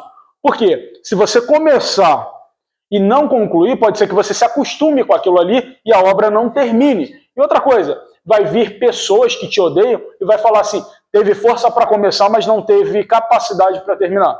Então ele fala sobre isso. Fala sobre planejamento. Fala também sobre estratégia de guerra. Você não pode entrar numa guerra sem antes saber se você tem se você tem condições de guerrear ou não. Então você pega como comandante, vê o número de soldados, se é suficiente para entrar na guerra, ok. Então vai. Tem condições de vencer? Ok. Não tem? Meu irmão, chama para um acordo de paz. Se você não tem condições de vencer uma guerra, chama para um acordo de paz. Então ele fala também sobre agregar valor aos outros. Eu estou começando a falar um pouco mais rápido por conta do horário. Eu já vi que está apertado aqui. Então, agregar valores aos outros. Então ele fala sobre o sal e sobre a luz de novo. Porque sal e luz servem para agregar valor às outras pessoas. E ele fala sobre o valor individual também. O valor individual de cada um. Fala sobre a ovelha perdida. Fala sobre a dracma perdida. Eram 10 dracmas. A mulher tem que faxinar, tem que tirar as coisas de dentro de casa para poder achar a dracma. E quando ela acha, ela fica muito feliz. E ela convida também os seus vizinhos para ficarem felizes com ela. Tá? Então, a festa no céu quando um pecador se arrepende. O filho pródigo, que a gente já explicou sobre isso, falou também sobre o mordomo infiel, mas ele era muito astuto, dizendo que os filhos das trevas são mais prudentes ou mais astutos do que os filhos da luz. Por quê? Lembra que boa parte dos fariseus que não gostavam de João Batista e não gostavam de Yeshua, ele chamava de raça de víboras? Então, nesse sentido de serem astutos e venenosos, tá? Só para a gente entender. Não é possível também se servir a dois senhores. Você vai agradar um e desagradar o outro. Da mesma forma que ele diz que não é o dinheiro a raiz de todos os males, mas o amor ao dinheiro. O que é amor? Coração, vamos dizer assim, que do coração vem o amor. Se do coração vem o amor, o poder de decisão. O poder de decisão em amar ao dinheiro. Então, não dá para servir a dois senhores, a Deus e a Mamon, ou Deus do dinheiro, tá?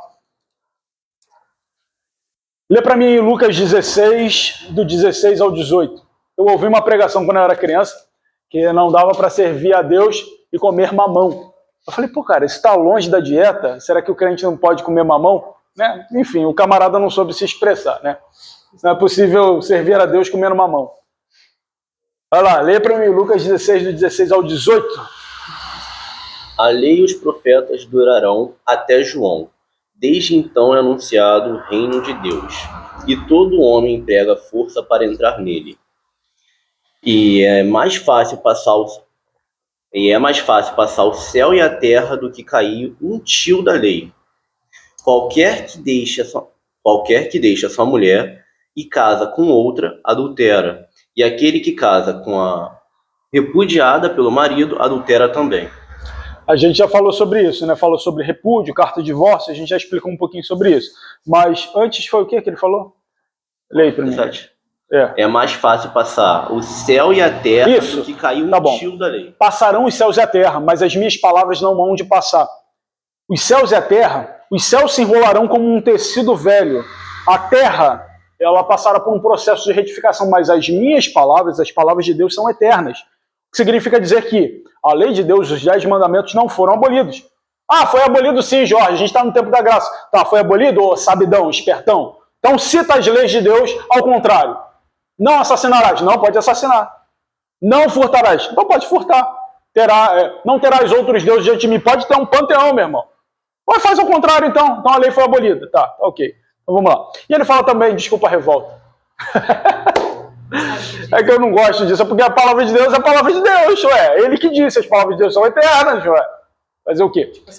O que cabe a gente faz. O que não cabe a gente não faz por uma questão cultural. Então, ele fala também sobre o rico e Lázaro. Só que rico e Lázaro não é uma parábola, não é uma história. Já expliquei em off aqui nos bastidores que isso de fato aconteceu.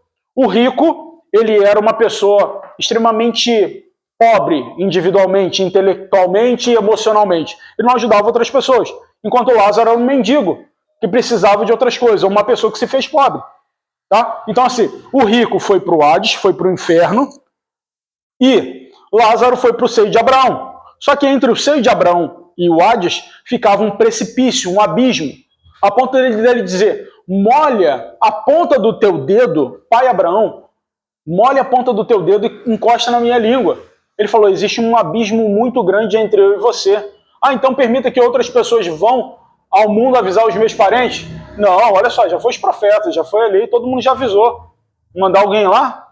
Então a gente poderia adentrar falando sobre espiritismo e outras coisas aqui, mas fato é que quando Yeshua ressuscita, o seio de Abraão é deslocado daquele local para um outro local. Tá? Mas isso aí, se a gente houver a possibilidade de falar sobre o sob, porque Yeshua é o primogênito dos mortos, ou seja, no céu não havia ninguém, mas depois o seio de Abraão ele é deslocado de uma região para outra. Mas vamos lá. Ele fala sobre o rico insensato, que ele tinha tanta coisa que falou assim, eu vou construir um armazém gigante e mais um armazém, vou pegar e vou fazer, eu vou falar, louco, maluco, idiota, bocó, hoje mesmo pedirão a tua alma. É isso, simples assim. Eu estou falando de forma rápida para a gente entender o contexto. Falou sobre o casamento, que o noivo vai vir de madrugada, eu já citei, todos ouvirão uma voz, mas alguns são prudentes e mantêm o azeite, outros não são prudentes e vão ficar por aí. Mas todos ouvem a voz dizendo que vem o noivo. Yeshua diz também o seguinte, nessa feita que ele está conversando, que ele está falando, ele diz, eu estou angustiado no meu espírito, mas esse é o meu propósito. Lê para mim aí Lucas 12, do 49 ao 53. Ele fala também, enquanto vocês acham, sobre a mostarda, a gente já falou, sobre o fermento, um pouco de fermento leveda toda a massa, fala sobre a porta estreita, o caminho estreito. Ele fala sobre a vinda do Filho do Homem, que a vinda do Filho do Homem será como os tempos de Noé, porque não havia chuva, nunca havia chovido sobre a terra, as pessoas casavam, davam-se em casamento, funcionava tudo dentro da normalidade. Cada um fazia o que queria. Telema, faça o que você quiser, essa é a lei. Então, até que veio o dilúvio e surpreendeu a todos. E se não fosse a mão do próprio Deus fechar a arca, Noé talvez teria compaixão de colocar para dentro. Então, assim, quem vai fechar a arca, meu irmão, é o próprio Deus. Então, vai ser nos dias de Noé. Lê para mim aí. Lucas 12. Vim trazer fogo à terra, e como gostaria que já tivesse aceso. Mas tenho que passar por um batismo, e como estou angustiado até que ele se realize. Vocês pensam que vim trazer paz à terra? Não, eu digo a vocês. Ao contrário, vim trazer divisão. De agora em diante, haverá 5 numa família divididos uns contra os outros, e 3 contra 2, e 2 contra 3. Estarão divididos pai contra filho, e filho contra pai, mãe contra filha, e filha contra mãe, sogra contra nora, e nora contra sogra. Isso já existe, né? Sogra contra nora, nora contra... Então, assim, a gente já leu que a Terra vai passar por um fenômeno.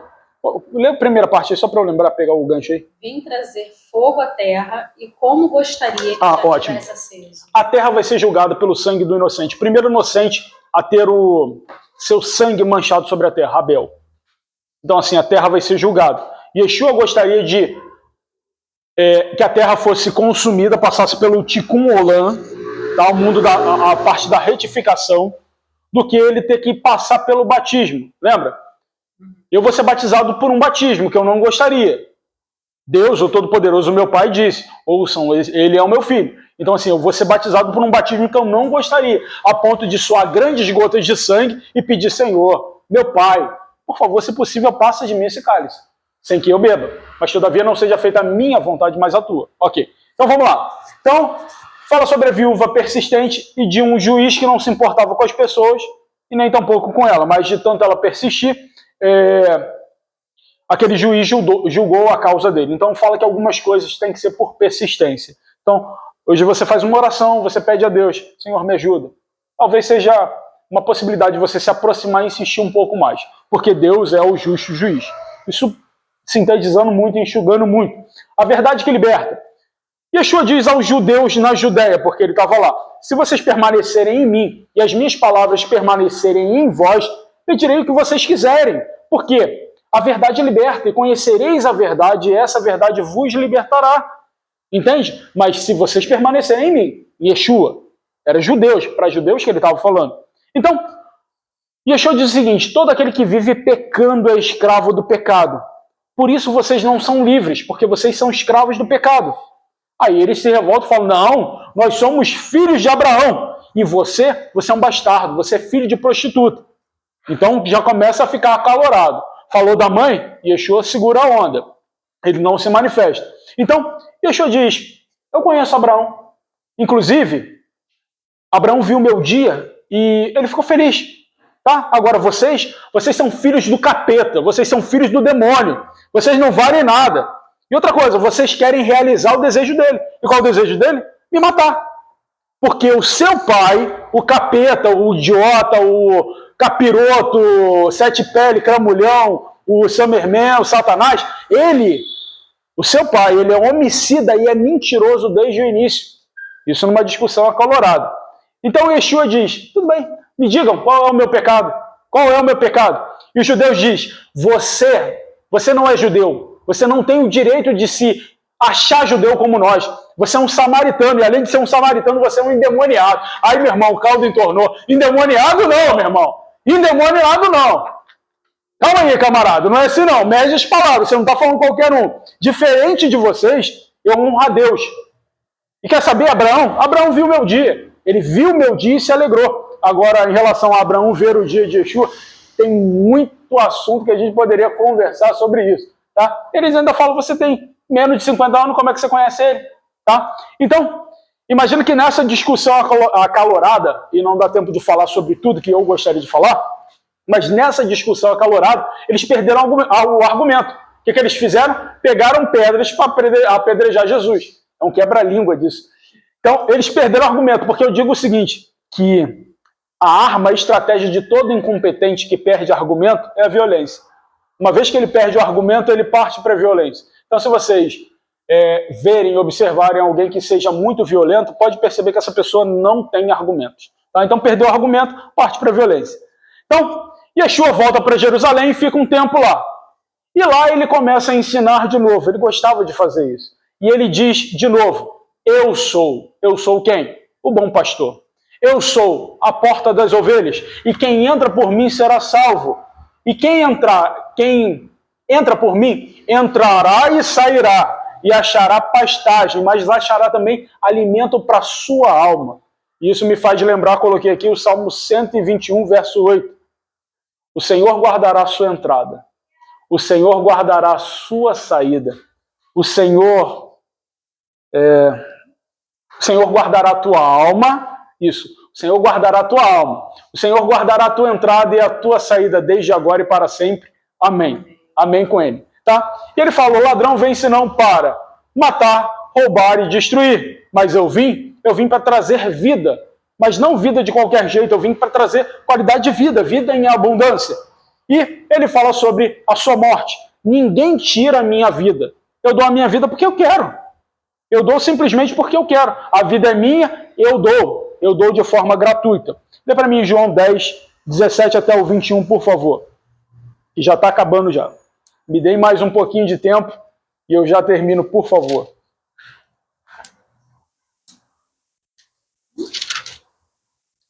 Já mudei. João 10, 17 até o 21, por favor. Ali está ali a foto ali do bom pastor sentado aqui, ó, as ovelhas, ele é a porta. Por isso é que meu Pai me ama, porque eu dou a minha vida para retomá-la. Ninguém a tira de mim, mas eu a dou por minha espontânea vontade. Tenho autoridade para dá-la e para retomá-la. Esta ordem recebi de meu Pai. Diante dessas palavras, os judeus ficaram outra vez divididos. Muitos deles diziam, ele está endemoniado e enlouqueceu, porque ouvi-lo. Mas outros diziam, essas palavras não são de um endemoniado. Pode um demônio abrir os olhos dos cegos?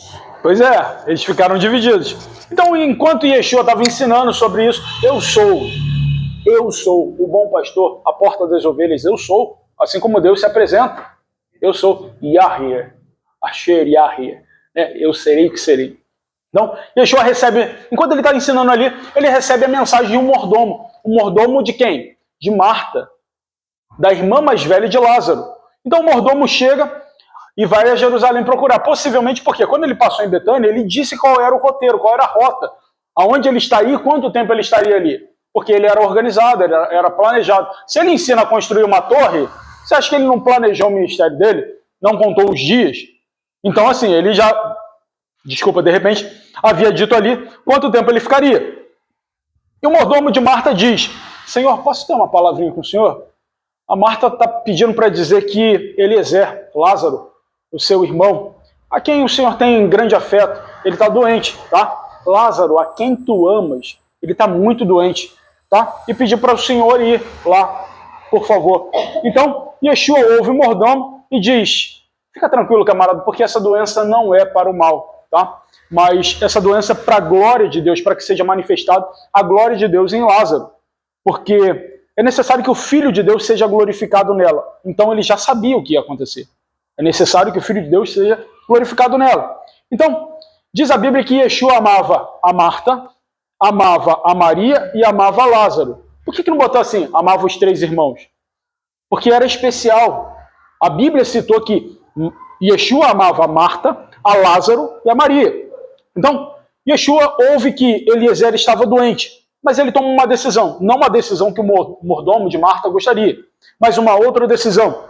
A decisão, já que ele saiu da Judéia porque queriam apedrejar ele, então ele falou, já que eu estou aqui em Jerusalém, vou voltar para a Judéia. Ué, por que ele não foi para Betânia? Justamente porque ele tinha um propósito. Então, ao invés dele ir para Betânia junto com o mordomo, ele volta para a Judéia, para onde queriam apedrejar ele. Tá?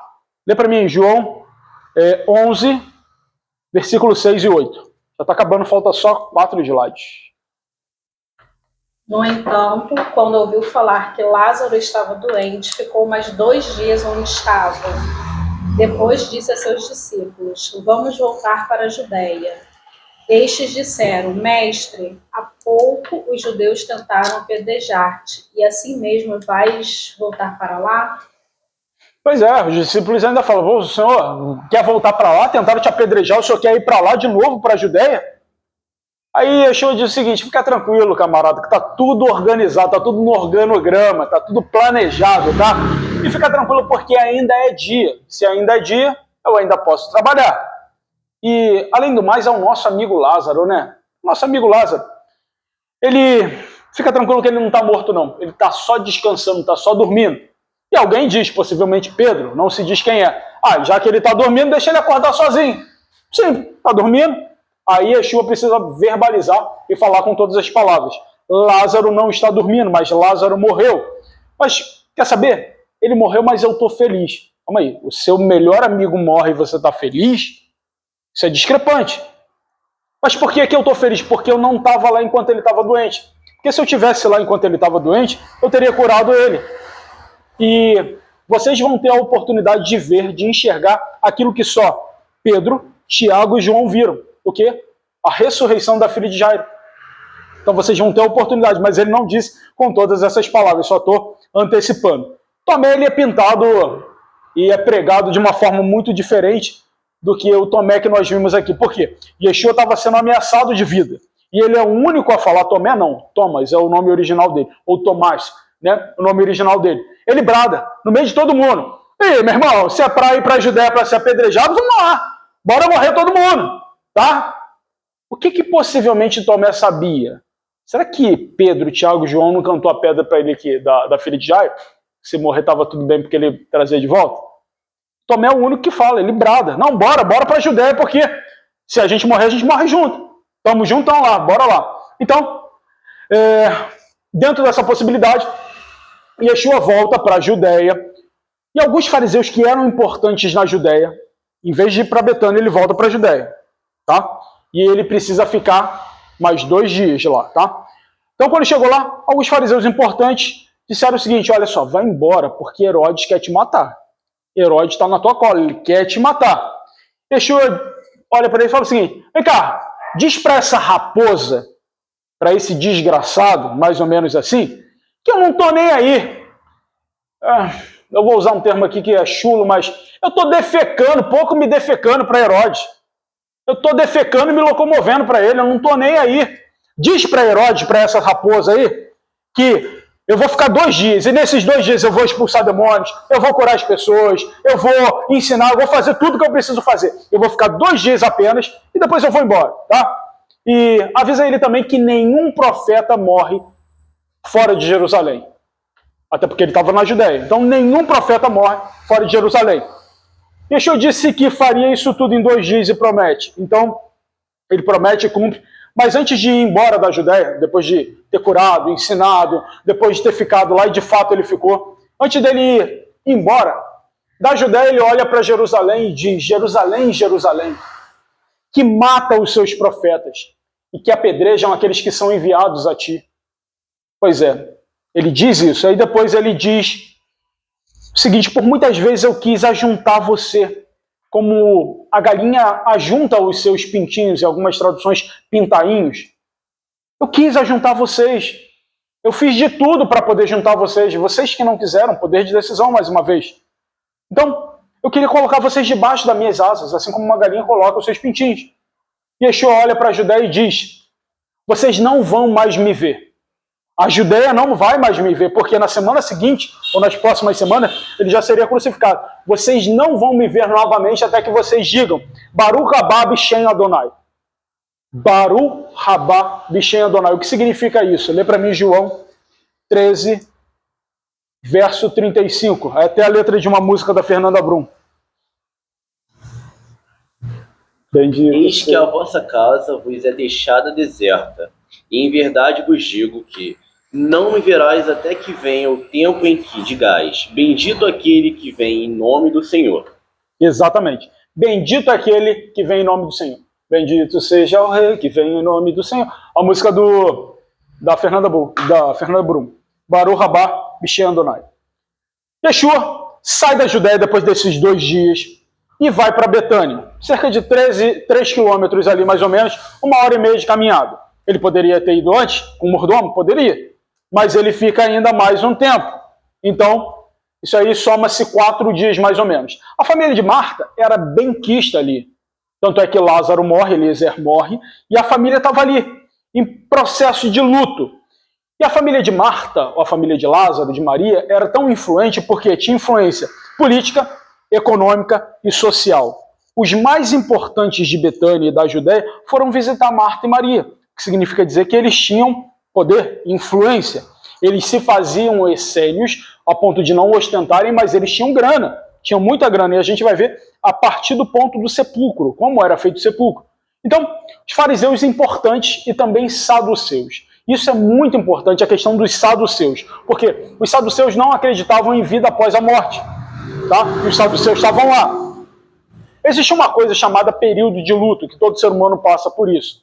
Lá, nesse contexto dos judeus, eles chamam de período de Shivá, ou assentar o Shivá. O que é isso? Porque esse período de Shivá, que são 7 dias, eles ficavam sentados durante 7 dias, chorando, lamentando, de luto. Eles não levantavam para fazer absolutamente nada, se vestiam de preto e ficavam ali sentados. Olha o moto desgraçado. Sentados durante 7 dias, assentando o período de Shivá. Tá? Então, alguém chega para Maria, Maria está em período de luto, Marta também. As duas estão assentadas no período de Shivá. 4 dias sentadas, sem fazer nada, nenhuma movimentação. Quem vinha à casa deles, os fariseus de renome, os saduceus de renome, iam lá para consolar. E elas estavam sentadas, sem se levantar. Então alguém chega para Marta e diz, Yeshua está chegando. Ele está a caminho, está perto do portal de Betânia. O que Marta faz, como boa colérica? Fala, eu não vou ficar aqui sentado aqui. Ela levanta rapidamente, quebrando o período de Shivá, e vai até a porta de Betânia. Ela vai até Yeshua. E quando ela chega lá, quebrando o período de Shivá, ela diz a verdade para Yeshua. Senhor, ela não espera nem ele chegar na porta de Betânia, é antes do portal de Betânia. Senhor, ela diz a verdade. Se o Senhor estivesse aqui, o meu irmão Lázaro, ele não teria morrido. Aí Yeshua olha para ela e diz, tudo bem. Eu sei que não teria morrido. E ela continua dizendo, mas eu bem sei que qualquer coisa que o Senhor peça a Deus, ao seu Pai, será concedido. Tudo que o Senhor pedir será concedido, mesmo na fase de luto, não há problema. E começa o discurso, onde Yeshua diz, Marta, fica tranquila porque Lázaro vai ressuscitar. E Yeshua sempre dizendo, porque eu vou ressuscitar no último dia, no último dia, no último dia. E ela replica, eu sei, Senhor, o Senhor já ensinou que todos nós, aqueles que cremos, seremos ressuscitados no último dia. Não, eu não estou falando isso, Marta. Preste atenção, o seu irmão vai ressuscitar. Eu sou, mais uma vez ele diz, eu sou o quê? A ressurreição e a vida. Aquele que crê em mim, ainda que esteja morto, esse viverá. Tá? Então ele diz, e olha para ela e pergunta, você crê nisso? E ela diz, eu creio, Senhor. Eu creio que tu és o Cristo, o Filho de Deus. Então Yeshua olha para ela e fala assim, Marta, vai lá e chama a sua irmã Maria. Já que você quebrou o período de Shivá, seriam 7 dias, 04, você saiu correndo, vai lá e chama a Maria, a sua irmã. Tá? Então ela sai correndo. Dê para mim João 11, 28, por favor. E já estamos acabando já. João 11, 28.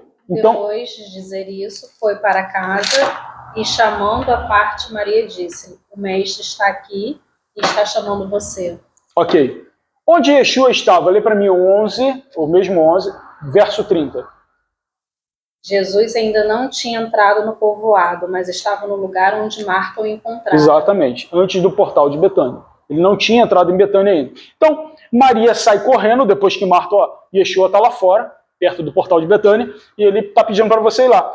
Maria também quebra o Shivá, sai correndo para encontrar Yeshua, e deixa, estava ali os saduceus e fariseus tentando consolar ela, ela sai, simplesmente sai correndo. Então eles ficam perplexos, ué, saiu correndo, o que houve? De tão importante a ponto dela quebrar o luto e sair correndo? Não.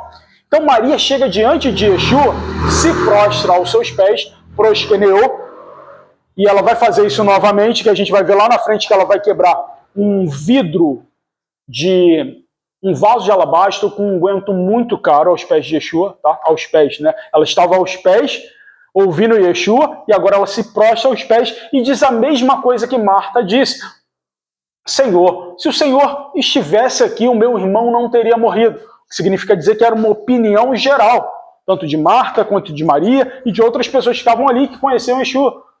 Se o Senhor estivesse aqui, meu irmão não teria morrido. Então, Maria se coloca numa posição tão comovente a ponto de se prostrar, se rasgar e chorar, quebrantada. Ela está numa posição tão comovente que aqueles que veem Maria fazendo isso, eles começam a chorar também. Eles ficam comovidos. Chorar com os que choram. Para você ver o grau de quebrantamento e de prostração dela diante de Yeshua. Então, os outros que estavam à volta começaram a chorar junto com Maria, sentindo a dor dela. Yeshua também. Chorar com os que choram, se alegrar com aqueles que cantam. Então, Yeshua já começa a ficar com a voz embargada e pergunta: Maria, onde é que foi que colocaram Lázaro? E ela ainda chorando, ela diz: Senhor, eu posso levar o Senhor lá no túmulo? Então, diz que o espírito de Yeshua entrou em ebulição. E o que ele fez? Ele começa a chorar. E diz em João 11:35 que Jesus chorou. Dizem que é o menor versículo da Bíblia, né? Jesus chorou. Só se for o menor versículo do Novo Testamento, da Brit Hadashah, tá? Porque o menor versículo está no Antigo Testamento, no Primeiro Testamento, que significa Jó disse. Né? Só para a gente entender, quebrar um pouquinho esse clima. Jó disse. Então vamos lá. Então, Yeshua começa a chorar, e ele começa a chorar muito, a ponto daqueles que estavam vendo ali, porque quem desencadeou isso? Miriam desencadeou isso. Os outros começaram a chorar. Yeshua entra em ebulição e começa a chorar junto com eles, a ponto de dizerem o seguinte: olha só, vê como é que Yeshua amava Lázaro. Olha só. E os outros diziam, também criticavam: tudo bem, ele conseguiu curar muitos, mas o seu melhor amigo ele não conseguiu curar, morreu. Né? Então, lê para mim João 11:38, por favor. João 11:38. Jesus então, chorou. Novamente, Jesus se indigna em seu espírito e comovido dirige-se dirige-se ao sepulcro. Era uma gruta na rocha com uma pedra fechando a entrada. O que significa dizer que do portal de Betânia até o sepulcro, ele foi chorando. Ele entrou em ebulição ali antes do portal de Betânia, ele foi caminhando chorando até o sepulcro. Só que, por que eles tinham um grande poder aquisitivo? Só quem tinha um sepulcro numa gruta escavada eram os ricos, os poderosos. Os pobres não poderiam fazer dessa forma. E você vê que Yeshua, quando morre, vai para uma gruta que nunca foi inaugurada, que era a gruta de José de Arimateia. Tá? Só para vocês entenderem que ele era rico também. Então, Yeshua fala o seguinte: já chegamos aqui, deixa eu me recompor. Tirem a pedra, por favor. E o pessoal fica sem entender: tirar pedra? Não, como assim tirar pedra? Tirem a pedra, estou mandando, tire a pedra. Aí Marta olha para ele e fala assim: Senhor, já tem 4 dias. Você já tem 4 dias, está cheirando mal, está fedendo. Tá? E Yeshua insiste: tirem a pedra. Qual foi a parte que vocês não entenderem? Tirem a pedra, eu estou mandando. Foram lá e tiraram, não se sabe quem foi que removeu a pedra, uma grande pedra.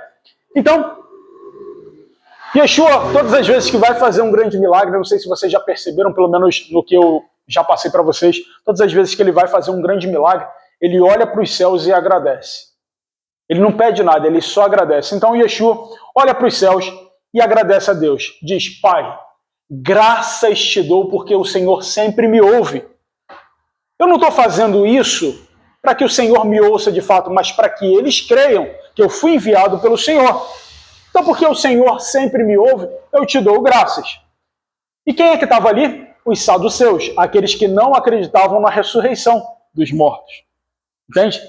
Então eu estou falando isso não por mim mesmo, mas para aqueles que estão aqui presentes saibam sobre essa questão da ressurreição após a morte. Então, lê para mim João 11, 41 e 42, já estou acabando já, tá? Então tiraram a pedra. Jesus olhou para cima e disse: Pai, eu te agradeço porque me ouviste. Eu sei que sempre me ouves, mas disse isso por causa do povo que está aqui, para que creia que tu me enviaste. Por causa dos saduceus. Então, Yeshua brada uma única palavra: Lázaro, vem para fora. Parece um pleonasmo, né? Subir para cima, entrar para dentro, sair elo de ligação, né? Mas é uma palavra de afirmação, e tem até, já ouvi algumas pregações que se Yeshua não especificasse Lázaro, né, outros mortos ressuscitariam também todos, antes do tempo, né? Então ele foi bem específico. Lázaro, vem para onde? Para fora. É como se dissesse o seguinte: só você, Lázaro, ressuscita e se aproxima. Tá? Isso num brado. Então Lázaro sai enfaixado com panos de linho. Isso também demonstra o poder aquisitivo. não era qualquer pano, não era qualquer faixa, era panos de linho. E linho naquela época era difícil de se conseguir, tá? E com as mãos atadas, os pés atados, ele sai com dificuldade ali, a ponto de Yeshua dizer assim, vai lá e tirem as ataduras, as faixas, para que ele possa se mover. Então, depois que aconteceu isso, e esse é o último slide, Yeshua ressuscita Lázaro, os saduceus ficam sabendo. Agora a questão é o seguinte, Yeshua demora mais 2 dias de propósito na Judéia. Ainda manda um recado para Herodes. Eu vou ficar aqui, eu vou curar, eu vou expulsar demônio, eu vou ensinar, eu vou fazer o que precisa ser feito. Depois desses 2 dias eu vou para onde? Para Betânia, para realizar esse grande milagre. Só que lá em Betânia, a pergunta é, 4 dias de óbito de Lázaro, quantas pessoas devem ter passado pela casa de Marta, já que ela era benquista? Pessoas da Judéia, pessoas de Jerusalém, pessoas de Betânia. Passaram por lá. Toda a cidade de Betânia e esses lugares sabiam que Lázaro havia morrido. Ok. Muitos eram saduceus. Saduceus que não acreditavam na ressurreição dos mortos. Então imagina que todas essas pessoas que souberam que Lázaro morreu, agora sabem que ele está vivo. E os saduceus eram uma classe muito rica, que bem dizer, comandava o Sinédrio por conta do poder. E agora que os saduceus acreditam que Yeshua é o Filho de Deus, o que eles vão tentar fazer como braço político, econômico e social do Sinédrio? Já que Yeshua está fazendo tudo isso, e os sumos sacerdotes e os sacerdotes não fazem nada, vamos tirar eles de lá. Então isso foi um dos estopins para que os saduceus fossem alimentados pela fé em Yeshua, a ponto de os fariseus pensarem, os saduceus que são politicamente organizadores do Sinédrio vão tirar a gente para poder colocar Yeshua. O que a gente vai ter que fazer?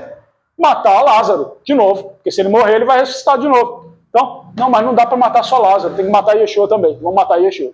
Daí que surge o plano de projetar e arquitetar a morte de Yeshua.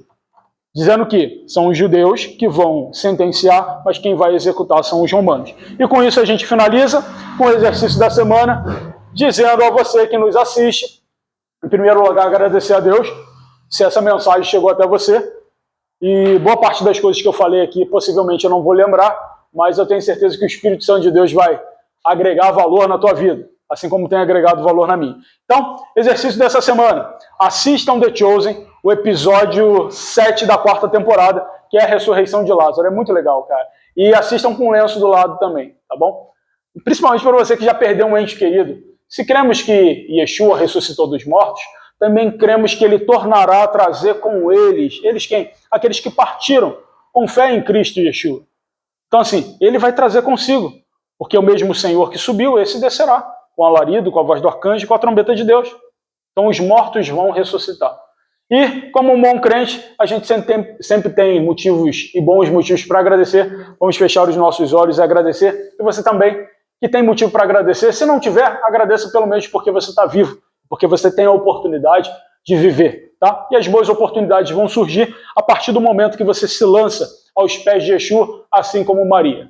Pai, nós te louvamos porque o Senhor é bom e porque o Senhor é Deus. Muito obrigado por esse estudo, muito obrigado, Senhor, por essas pessoas que participam. Muito obrigado também, Senhor, por aquelas pessoas que assistem. Que a tua boa mão, Senhor, seja conosco. Que o teu bom Espírito, Senhor, possa perfumar a nossa alma, a ponto de entendermos que ao Senhor pertence o milagre, ao Senhor pertence a bênção, e que todos nós somos agraciados todos os dias com o dom da vida, porque o Senhor quer. Então, muito obrigado por tua bondade. Eu te peço, Senhor, também que os meus irmãos, as minhas irmãs, sejam abençoadas por ti, Senhor. Que o teu bom Espírito possa fazer, Senhor, eles vencer. Que eles possam ter as boas oportunidades, Senhor, de falar a tua palavra, de viver a tua palavra, de levar o teu evangelho de forma simples, objetiva, de forma direta. Porque o Senhor é bom, não porque nós merecemos, nós não temos nenhum mérito. E, Senhor, graças eu te dou, porque sempre o Senhor nos ouve. E eu falo isso, Senhor, para que outras pessoas também tenham ciência que o Senhor tem ouvidos e ouve, que o Senhor tem olhos e vê, que o Senhor tem mãos e abençoa. O Senhor diz que traz os filhos que são mais achegados ao peito. Então, Senhor, que possamos nos achegar ao Senhor, porque aquele que habita no teu esconderijo descansa e corteja da tua boa paz. Então, Senhor, cubra-nos com tuas asas, Senhor, esteja Esteja conosco, Senhor, em dias tão difíceis. Guarda a nossa família, os nossos filhos. Guarda também os nossos planos, sonhos e projetos, Senhor. Que a Tua boa mão nos permita concluir, Senhor, aquilo que foi iniciado. Que possamos projetar e que possamos fazer tudo para a Tua glória, para o Teu louvor. Que esse vídeo, que esse shiur, que esse estudo possa alcançar outras pessoas que de fato precisam ouvir a Tua palavra, Senhor, sem rodeios. E que o Senhor possa fazer frutificar esse projeto. Em nome de Yeshua nós choramos, em nome de Yeshua nós te agradecemos, em nome do nosso bom Rei, nós te pedimos, ouve a nossa oração por tua bondade. Em nome de Yeshua nós te agradecemos, amém. Fechou?